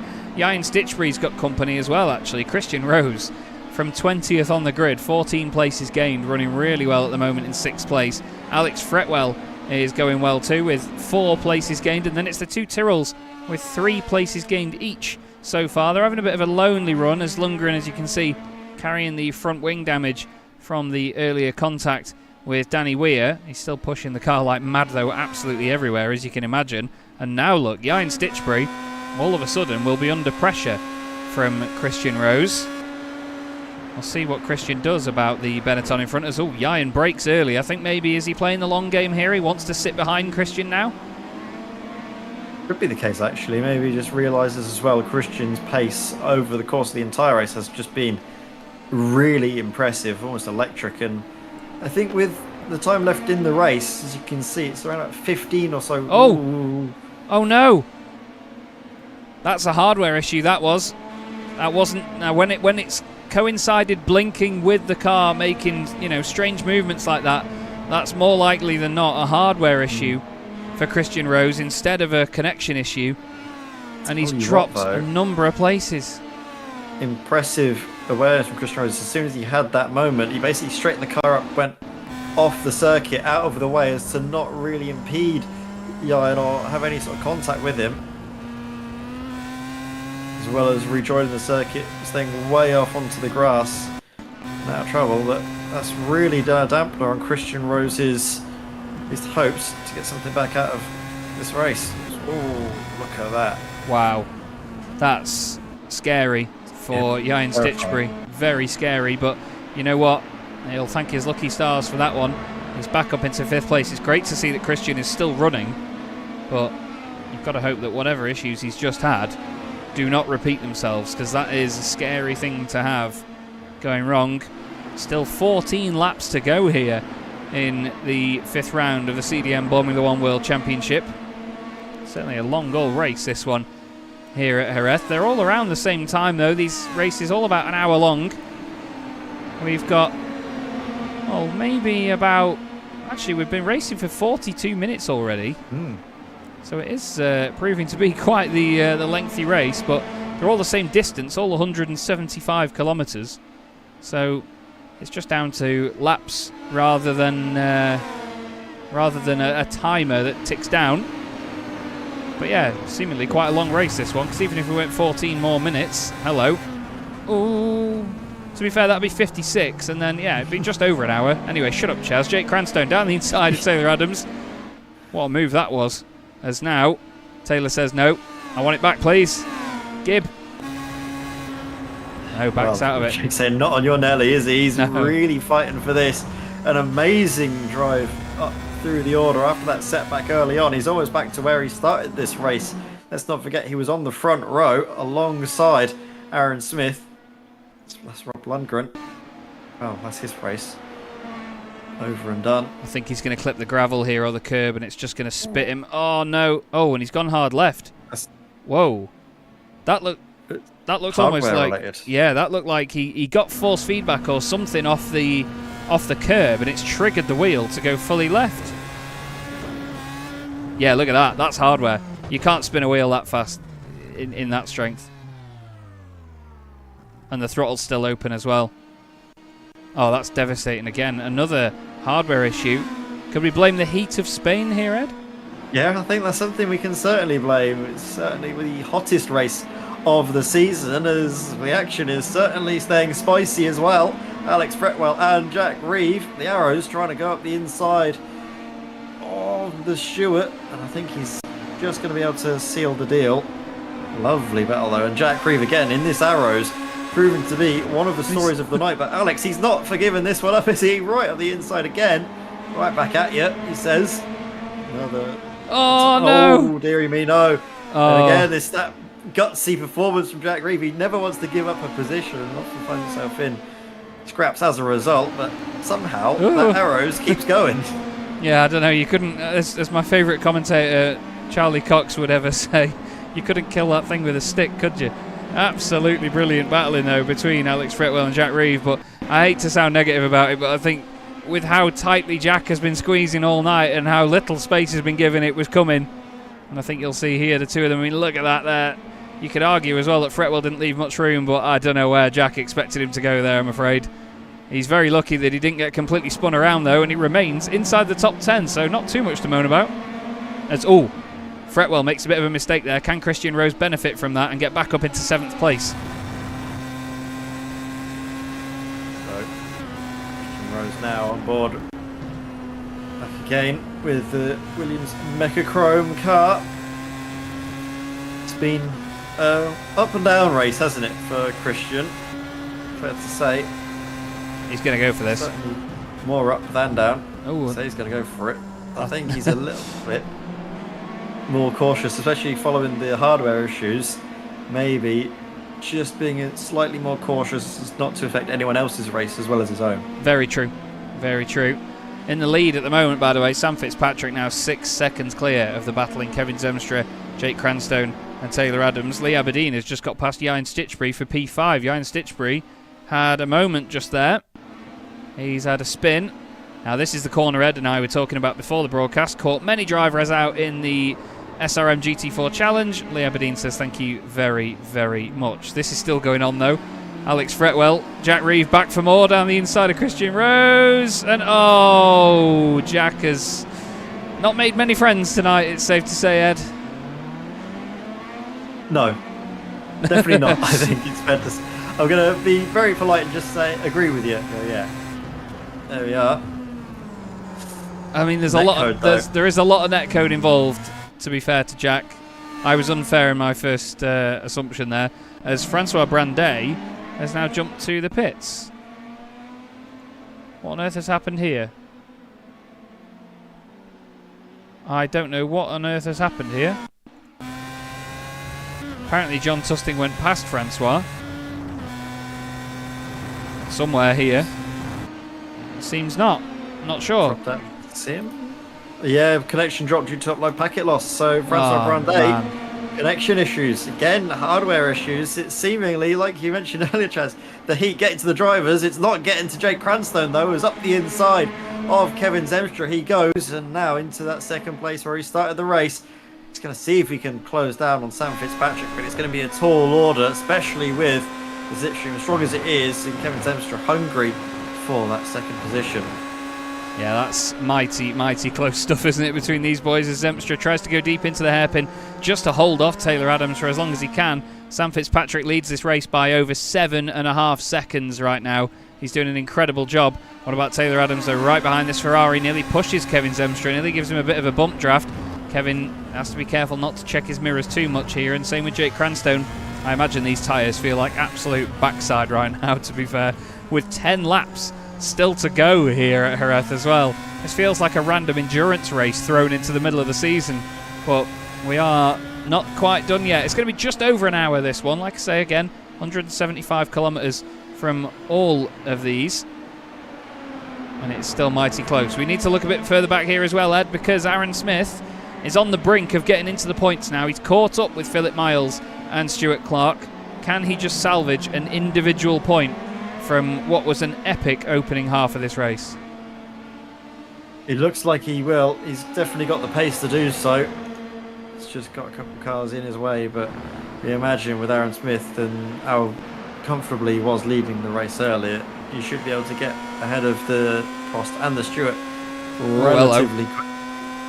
With that as well, that's definitely going to help if Stuart Clark keeps that up. He dips a wheel into the gravel, ruins his run onto the straight. Aaron looks down the inside of Philip Miles. Philip sees him coming, says, "Go on then, after you." Lovely stuff from Philip. I think he knows that may not be his fight to have, although he's still keeping his nose down the inside, actually. I think he was more just getting out of the way, worrying that Aaron was going to run deep, and the Ferrari goes up into 12th position. Now he's going to go and attack Stuart Clark for the next position on the circuit in this comeback drive. But we go back to 2nd, 3rd and 4th. Kevin Zemstra is in the middle of it here with Jake Cranstone and Taylor Adams. 4 different manufacturers in the top 4. Once again, multiple teams in the top few positions, which is great to see. There's not really been a runaway team, has there, actually, Ed, so far this season? The Williams, of course, benefited with the amazing performance of Jesper Eriksson leading the championship, but yeah, there's no runaways. Definitely not. It seems to be really quite close, despite, obviously, like you say, the domination of Jesper Eriksson. Obviously helped out by the fact that he is not here tonight, means that the championship picture is still going to be as close as ever following this 5th round at Jerez, based on how it stands. Sam Fitzpatrick, driver that came into this wanting to have sort of the best race to take advantage of that absent Jesper Eriksson. Certainly doing exactly that, leading by now 7.5 seconds, near enough, from the likes of Jake Cranstone and Kevin Zemstra. Jake's, I think, going to be left thinking what could have been more than anything else after that lap 1 sort of lock up in towards, I think it was Dry Sack, wasn't it, where we saw him at the moment, and then also actually just that poor getaway where he lost 2 positions through turn 1 still wasn't really the best way to begin the race evening, but certainly having a great to end it as we come into the final 10 laps, currently up in 2nd place and lapping on par with the leader. I think Kevin Zemstra will be thinking about what might have been as well, actually, with the fact that him and Aaron Smith were leading this race as a 1-2 at the very beginning, and now they are not having it their own way at all. He's having to work really hard here for a 3rd position, and it may not even stay that way either. But at the moment, looking at the championship points for Kevin, and looking at the drivers' table, Kevin's best result so far this season is 8th place, and he's had 2 of them. One at Phillip Island, a great drive back through the order at Mugello after his early spin, but yeah, 2 8th positions when you're a multiple race winner in the CDM Boremula 1 World Championship is not what you will want on your bingo card. But Sam Fitzpatrick, his worst result of the season so far is 3rd. He's been on the podium in every single race. He continues to, well, I was going to say dominate this race, but he hasn't dominated the whole thing, has he? That would be a bit unfair to say that he's dominated the race, because Aaron Smith's first stint was just absolutely nuclear. But at this present moment, it's Lee Aberdeen as well that you've got to feel for, to be honest, because sure, he's in 5th place, but he's had his race heavily affected by that incident, and that's dropped him down quite a bit. Although, you know what, I say that it's only the time he lost in the incident, really, because his pit lane time was around the same as everyone else, so I'm going to shut up. But his season so far, 2 podiums, a 16th and a 17th for Lee Aberdeen. Yeah, and when you think that he was, like you said, I think the fastest driver, wasn't he, in the pre-season test? Sort of, was it pre-qualifying? Not pre-qualifying, pre-season test we call it, isn't it? Yeah. So it just wasn't what we've been expecting, I think, from him this season. It's just the results haven't really matched the pace that we know he has in his locker. Yeah, definitely. It's interesting to see how it translates when we get out of pre-season testing and then obviously into the actual meaty season of Boremula 1. It's always great to see the battles emerging. Christian Rose chasing down these two, Ben Chalcraft and Alex Fretwell. Christian Rose still has 10 places gained as, Taylor Adams skimming it across the grass like a well-rounded stone. Right now, the under tray of that car may not feel brilliant, as Chalcraft has tried it on Fretwell as... Oh! Well, Jack Reeve was with Ian Stitchbury, and Ian has suddenly got a lot of damage on that car, and again, left rear absolutely hanging on that Benetton. What's happened here? Yeah, there's also damage, I think, on the front end of Jack Reeves' arrows. So is he just going to outbrake himself right into the back?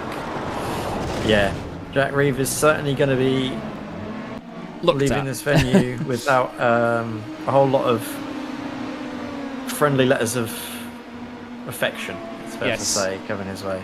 Yeah, indeed. I'm obviously going to be looking at it. But there has been a common denominator in a lot of incidents. I don't know how that Arrows is still going, to be honest with you. But it is still going. It's got its nose tucked in slightly. But he is continuing to push on in this machine in 6th place as well. Despite all these dramas, he's still in the top 6, which is just mad. Absolutely mad. But yeah, Ian Stitchbury, to be fair, doing a great job at dragging this thing back, considering that left rear is completely out of kilter. Yeah, he's doing a great job. Like you said, Jack Reeve got a bit more of a sort of a snub-nosed Formula Mazda by the looks of things, almost a sawed-off effect on the front wing. There. It's the Iron now into the pits, going to take that fast repair. It's going to drop him down another position and a lot of time as well. With only 6 laps to go, that's probably going to be his hopes for points. Well, just done and dusted right there and then. Yeah, unfortunately dropping down further and further. Here's John Tusting. He's in 15th place at the moment. He's gained a place from where he started. Simon Price is just letting Lee Aberdeen through. Just getting lapped at present. And then Simon is the last car that's running at the moment. It's been a bit of an attritional race this time. We've lost both the Tyrrells, Danny Weir, Martin Kenyon and Matt Hoyland in the Jordan. Devastated to see that Matt Hoyland couldn't convert that fantastic start to the race that he had. These three have chilled out a little bit now as well, haven't they, Ed? They've spread out a little bit here. And now Cranstone getting away from Zemstra and Taylor Adams. Yeah, I think the drivers starting to find their rhythm a little bit later on in the race. We've not seen many mistakes from these front runners as well, so I think it's just about now they're settling into where they find themselves and realising that there's still a long way to go in the season.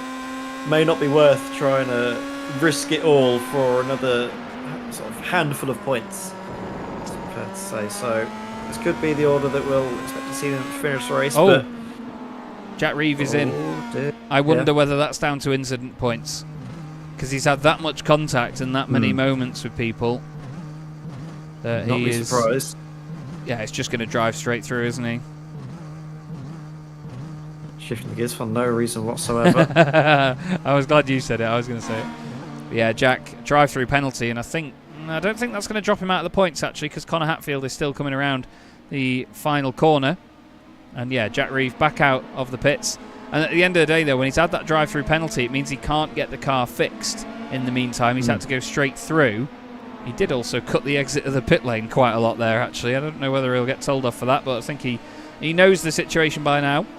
All of a sudden, Kevin Zemstra on the back of Jake Cranstone again now. He's closer than he was in the last few laps. He's not exactly knocking on the door, but it's a good run so far from Zemstra. As more drama, Fretwell, Rose and Chalcraft. Depending, Chaz, on the damage that Arrows has sustained, look who's in 13th and could benefit from this. Could get Minardi points. Absolutely. We'll have to see how that car behaves for Jack Reeve. See whether he manages to get it across the line cleanly from this point on. We ride on board now with Ben Chalcraft in the Sauber. He's chasing down Christian Rose, who just got past him a moment ago for P7. And he's now chasing down Alex Fretwell. This has been, yet again, another amazing drive for Christian Rose. He had a great drive for Stewart when he first returned to the championship in round 2 this season. And then he raced in the Williams as well at Mugello and had a good run there. He's doing the same once more from the back of the grid. Something that he's made a bit of a habit of. Is he going to cut to the inside? Danny Rick style 2014? No. Not this time. They all go a little bit deep, and now Ben Chalcraft tries to get the run. Alex Fretwell tries to defend this, and look behind them. Look who's catching up with all of this. Could Aaron Smith end up with a 6th place finish despite that minute-long penalty in the pit lane earlier? Well, I wouldn't be surprised because his pace has been enough that oh no! he's overcome that. It's Philip Miles in the Prost, spinning around. Is he going to get it up and rolling again? Yes, he will, but that is a big moment for Philip. If that went tall pear-shaped, he could have found himself completely out of the running for points. Let's have a look then. Philip Miles around the outside of Stuart Clark in the number 18 Prost. Not Prost, sorry, Stuart. He's got the run. Into the hairpin they go. I think Philip tries to... No, I thought he tried to cut it back. He just loses it himself. I thought he tried to cut back and they made contact. He's got 2.7 seconds over Connor Hatfield. Connor is mighty close to Minardi's first points of the season. But we go back to this because it's Alex Fretwell now getting away from Christian Rose. Ben Chalcraft and Aaron Smith is all of a sudden... Well, I was going to say in the fight. He's in the Sauber, isn't he? Oh, Aaron Smith. I can see how close he's getting to the rear splitter there. The rear diffuser, rather, of Ben Chalcraft diving up the inside now in towards the final hairpin. Little lock up there, but he still is able to get it stopped and lovely move. In. Brilliantly measured there, as you'd expect from Aaron with his pace around this circuit, and his pace really just in this little Formula Mazda. Now though, he's got a battle that's going to be a little bit tougher, I think, with Christian Rose just up ahead, and what a fight this is going to be. Aaron Smith and Christian Rose. Yeah, two of the proven fastest guys we've ever had in the series. Christian Rose was almost close to a championship in Season 1 a few years ago. And right now, he's trying to get the better of Alex Fretwell, who has also proven himself to be a mighty fine competitor and very, very quick indeed. And right now, Christian Rose is just focusing on the car in front, I think, while Aaron surely is going to go for a move down here into the hairpin, unless it's too heavily defended. No, he continues down the inside. Don't be a hero, Aaron. Don't be a hero. He had to do it, and there was no need. We saw that at Okayama. He didn't have to do it. And unfortunately, Fretwell is the one that loses out. So, we'll see it now up the inside. Credit to him, he doesn't really run wide. I think he keeps both wheels on the curb at the point of impact, but because of just the nature of how the move was being made by the cars around him, yeah, he was always going to be sort of in the blind spot, I think. And he could have just waited on the exit, and, you know, those guys would have both contradicted themselves. There's still a few laps left to go. I just didn't see the need for that, unfortunately, from Aaron. He gained a place out of it in the form of Alex Fretwell spinning around, but he won't be pleased with that one. Aaron's already had a penalty this season, similar to that with a move on Tom Stanley into a hairpin, actually, at Okayama, which dropped him down, I think, 3 or 4 positions in the final result. And I'm sure he can... obviously, there will be opinions given on that one. I don't just do the steward on my own. I have an anonymous few people that help on that. But I'm sure that will be looked upon in a similar light. And now he actually has to race with the Williams that he turned around at Okayama, effectively, with Christian Rose now behind the wheel. I'm sure Shifty will not take that one lying down either. Here we go. Smith and Rose. How many times have we seen these two going at it out on track? Usually for podiums and race victories, but this time just for 6th place at this moment in time. It still doesn't take any shine off of what's going to be hopefully a very exciting battle. As Christian Rose actually lifting and coasting even on lap 38. I think he just knew that it wasn't worth going for a move at that point. It wasn't worth attacking, and he just wanted to get it tidy down the inside. As, Ian Stitchbury off big time. Whoa, how have you ended up out there, Ian? That is a long old way off the circuit. Is he on YouTube chat again? He was chatting to me and Paul while racing at Mugello. And, just on the curb. Whoa, that's a big old save, that. And that, again, is a new set of overalls, please. We're on to lap 39, though. We were just briefly looking at Ian's teammate, Sam Fitzpatrick, who now leads by 8.6 seconds. It's possibly going to be one of the most dominant victories in Formula 1.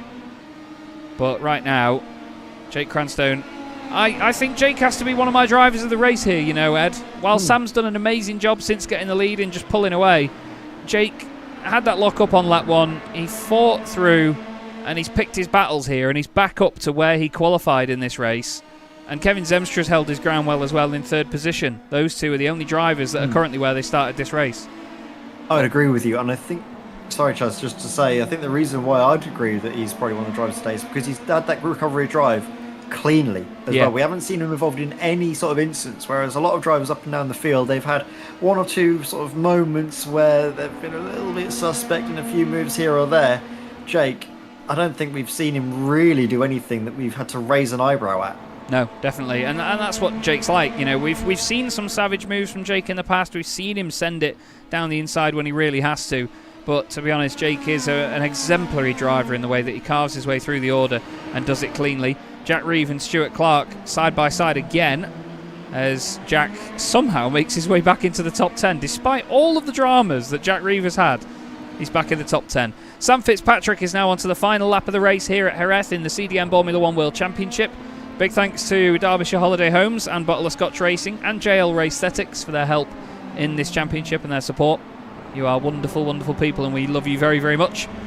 But Jake Cranstone, well, he's going to be really happy to see the back of Jerez, I think, after working this hard. But Kevin Zemstra, you've got to be happy for him as well. He's on the run at the moment to get his first podium of the season. His best result before now, 8th in this championship so far. And this run of points will really help him out.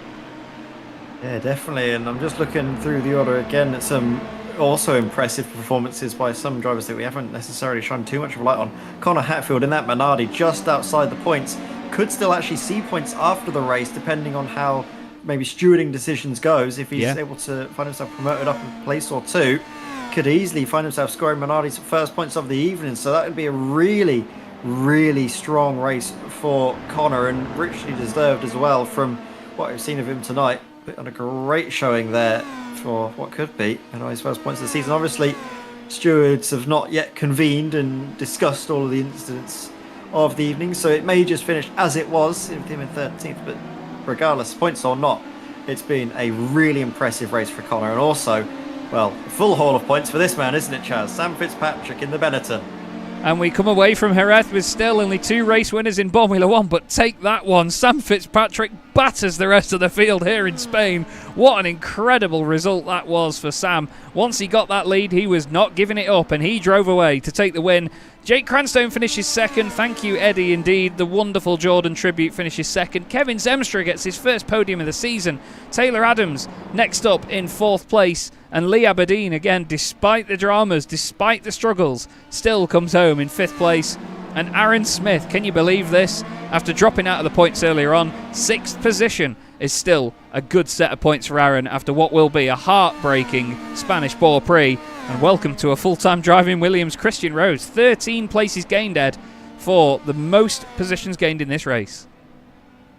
Yeah, really, really strong performance there by Rose. Jack Reeve comes over the line for a 10th place as well. That Arrows certainly saw its fair share of action and comes through with that 10th place finish.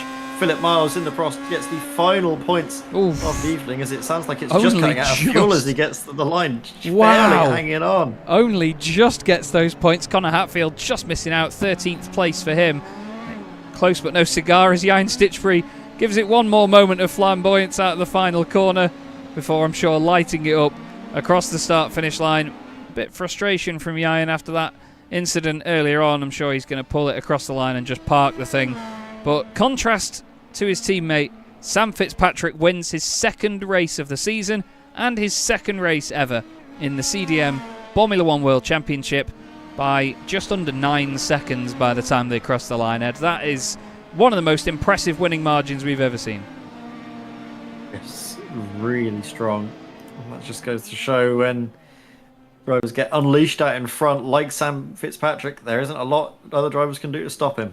Absolutely not. Sam Fitzpatrick wins here in Spain ahead of Jake Cranstone and Kevin Zemstra. A very popular podium indeed there for Kevin. Taylor Adams and Lee Aberdeen get both McLarens in the top 5. They scored very well here tonight. So too did Ferrari. Aaron Smith finishing in 6th place despite everything. He finishes ahead of the brilliant Christian Rose. Ben Chalcraft gets some good points on the board for Sauber. I think they may be. Let me just have a look at Ben's points for the season. Are they not his first points? No, he's got 7 already. I do apologise, Ben. I knew that he was just on the sort of brink of where the points were. Fretwell finishes in 9th ahead of the action-packed Jack Reeve, with Stuart Clark in 11th and Philip Miles, more points for Prost, in 12th. Connor Hatfield finishes 13th ahead of Jan Stitchbury, and then a lap down we had John Tusting and Simon Price. And then non-finishers include the Tyrrells, both finishing the race on lap 15, with 15 laps to go, I should say. Danny Weir not finishing, Martin Kenyon and Matt Hoyland. One of the more heartbreaking stories, really, with the Jordan tribute livery as well on the car, not making it to the flag with the fact that he had that issue in the pit lane. But we're going to go back in time, Ed. Go back to the start of the race, which was quite pivotal for some drivers. I mean, a lovely start for both Ferraris off the line. But wow, a dramatic moment indeed as Crymsun lost all those positions, didn't he? Yeah, it was not the start that he was hoping for, but he recovered brilliantly. But we can just see, isn't it, as he gets started, he doesn't get the same pickup that the Ferrari gets on the inside. Kevin Zemstra, brilliant start from him, wasn't it? Absolutely was. And fourth on that grid, you will see eventual race winner Sam Fitzpatrick, who came through and took a very, very impressive victory. Sam, you must be really, really pleased to have taken that one, especially with such a big gap behind you. Yeah, it was really good. Like, I came into the practice server earlier on and I was quite slow. It was difficult to judge because the temperatures were getting higher, but like, I think Aaron in practice we were doing like laps together and he was like half a second faster than me. I thought, I really enjoyed driving around this place and I've done a bit of practice and I'm still really slow. So to get fourth on the grid was really nice. And then, yeah, just had more pace than I thought in the race. Aaron would have beaten me by 10 seconds had it not been for the penalty. He was in a league of his own today. Really unfortunate what happened to him. But yeah, I was just surprised that I was able to drive away from those guys. It was quite a shock.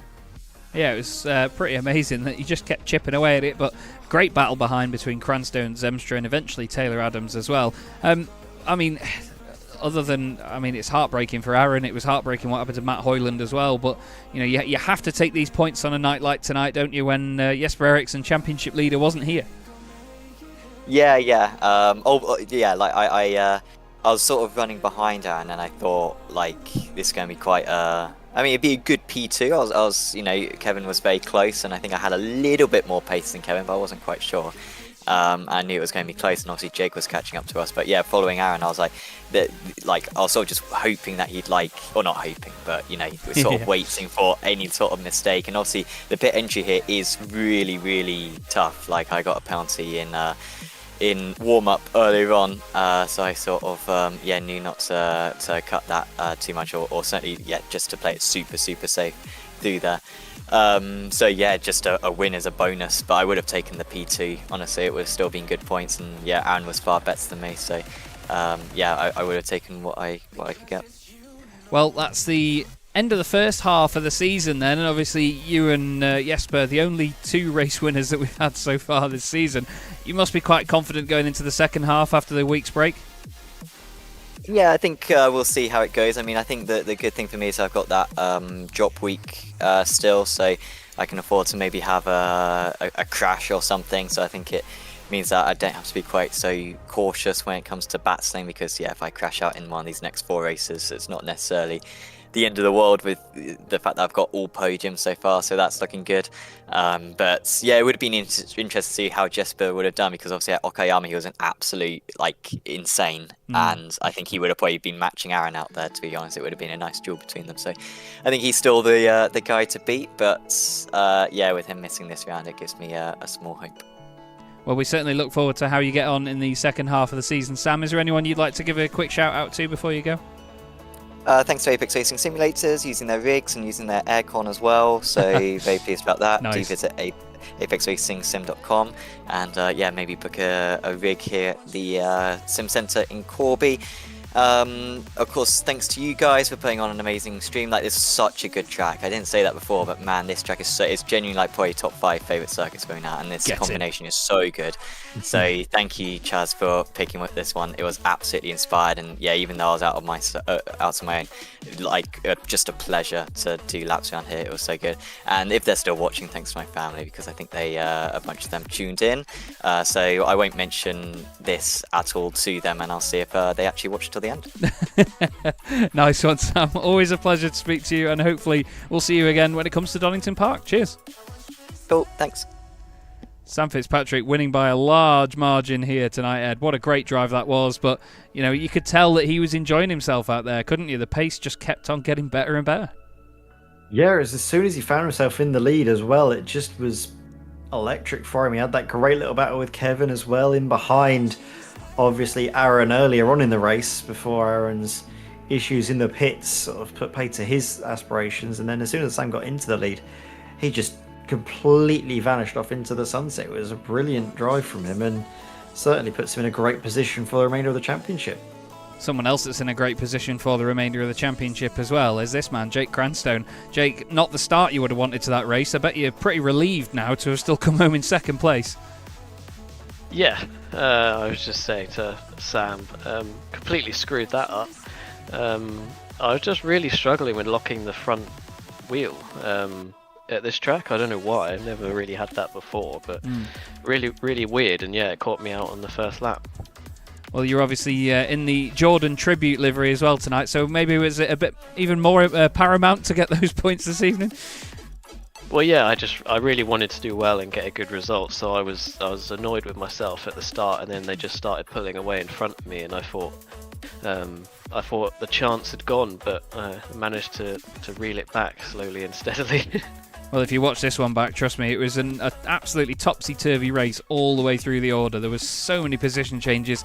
It was, an absolute miracle that some drivers still finished in the points, and some even, Aaron Smith, despite his penalty in the pits and being in there for a minute, still came back to finish in 6th position. It was just a balmy race, but when you're in the car and obviously behind the wheel focusing on such an intense race like this, do you get much chance to check how other people are doing? Do you keep an eye on that, or do you just crack on with your own laps? I keep an eye on the person that's in front of me because I want to catch them. That's pretty much it. I learned from an early age, you don't drive with your mirrors or looking behind you, so you've always got to focus forward, and that helps you catch up. Well, it's certainly been interesting to see it, Jake, and another great recovery drive that we were very complimentary of. What are your plans for the week off in between this and Donington? I've got to relocate my sim to a new apartment that we've just moved to. So congrats. Thank you, yes. So that'll be fun doing that. I could smell the sarcasm in that one. But you never know. Hopefully it doesn't affect your pace because it's been electric so far. And is there anyone you'd like to give a quick shout out to before you go? Yeah, the usual shout out to Ellen, Ali and Dave, and also my mum watching along tonight.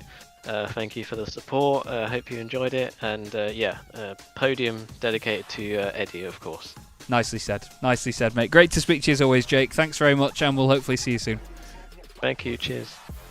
And what I'm going to do, Ed, just very quickly, because the race went on a little bit longer than previous, we are going to drag in Christian Rose, who finished 7th on his first appearance full-time for Williams in this one. Shifty, mate. 13 places gained from the back of the grid. Again, you're making a bit of a habit of this. You must be buzzing. I'd like to do a qualifying session at one point. yeah, very true. Yeah, it was interesting. Again, it was a bit like Mugello, where it seemed to be quicker in clear air. I saw that Martin stopped really early, and I saw his lap times really, really good, so I took a gamble. Managed to jump a few. I'm not really sure what happened to Lee. Somehow I was ahead of him.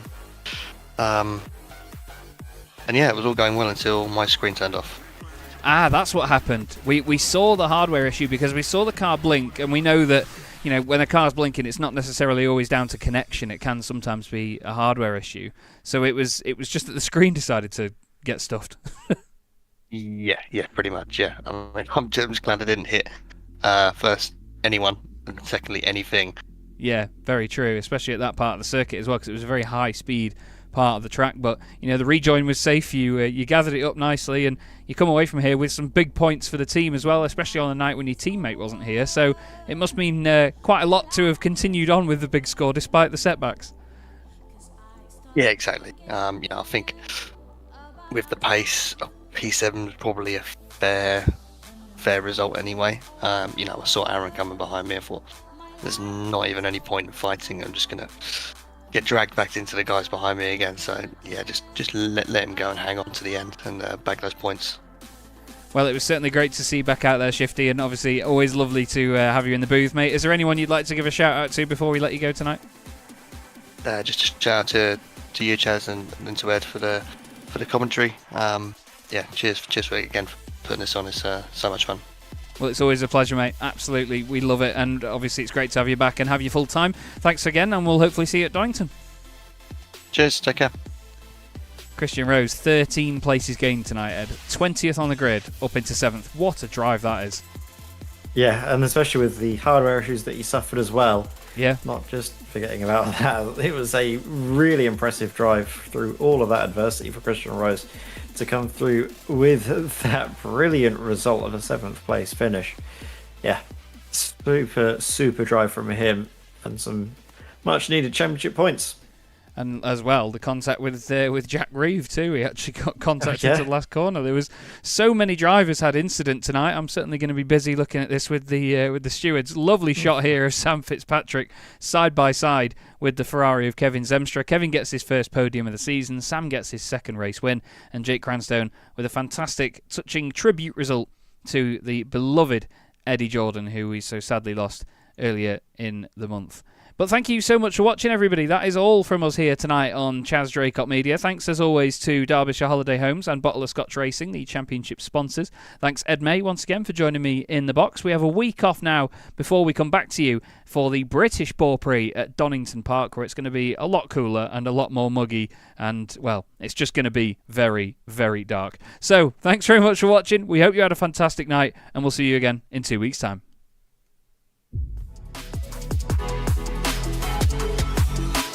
And look at Jochen Hahn and Antonio Albacete. The two of them go flying through the right-hand side, then the left-hand side. Jochen Hahn around the outside, and Lucas Hahn, no father and son, come together on the exit of turn 1. And the best thing about this is the fact that it's still a 15-minute sprint race. They're not extended the time of the race. It's still just like, it's going to be, 7 laps of Spa-Francorchamps? We get to the real nitty-gritty of motorsport. Cranstone and Smith are side by side for the title in the very final race of the season. As they go back up the hill towards the Schumacher. Nils Core clips the back at 10. Simon Povey clips the side of Nils Core. They go over the hill and Povey's around. Oh my god, that's going to definitely be the thumbnail when it hit me in the right direction. Thank you so much. 23 cars.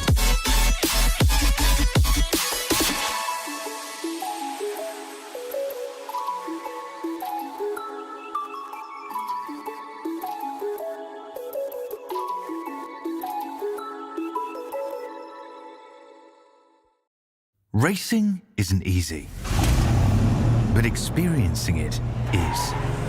iRacing puts you in the driver's seat with the industry's leading sim racing game. Drive on laser scan replicas of the greatest racing circuits from around the world. Go head-to-head against other drivers chosen by skill-based matchmaking to ensure competitive racing at every level. Compete across all your favorite series. In officially licensed cars, engineered to deliver the most accurate driving experience possible.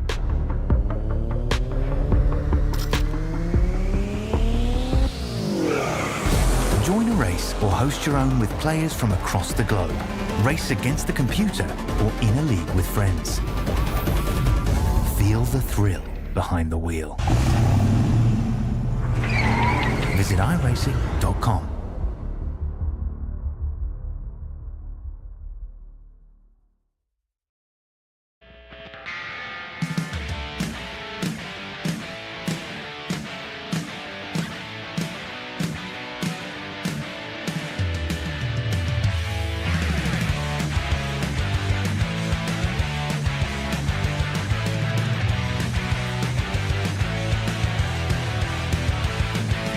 Goes to the right, Silas goes to the left, across the line, it's going to be... Which one's it going to be in 6? Tim's going to get it to the line, he's not going to get it. Oh no, Pete Newman's around. Pretty tight, Jake Blackwell round the outside, he's going to keep it there, and now he's going to be on the inside. Jake, Simon Price sees a gap in the middle, decides that no, that would be mental. Big accident, Simon. Cam Dance wins, Silas Craig Frolic wins, Jake Blackwell wins, Cranstone to take the win on his Jesper Eriksson, 2-time champion of the CDM Formula 1 World Championship is Cam Dance.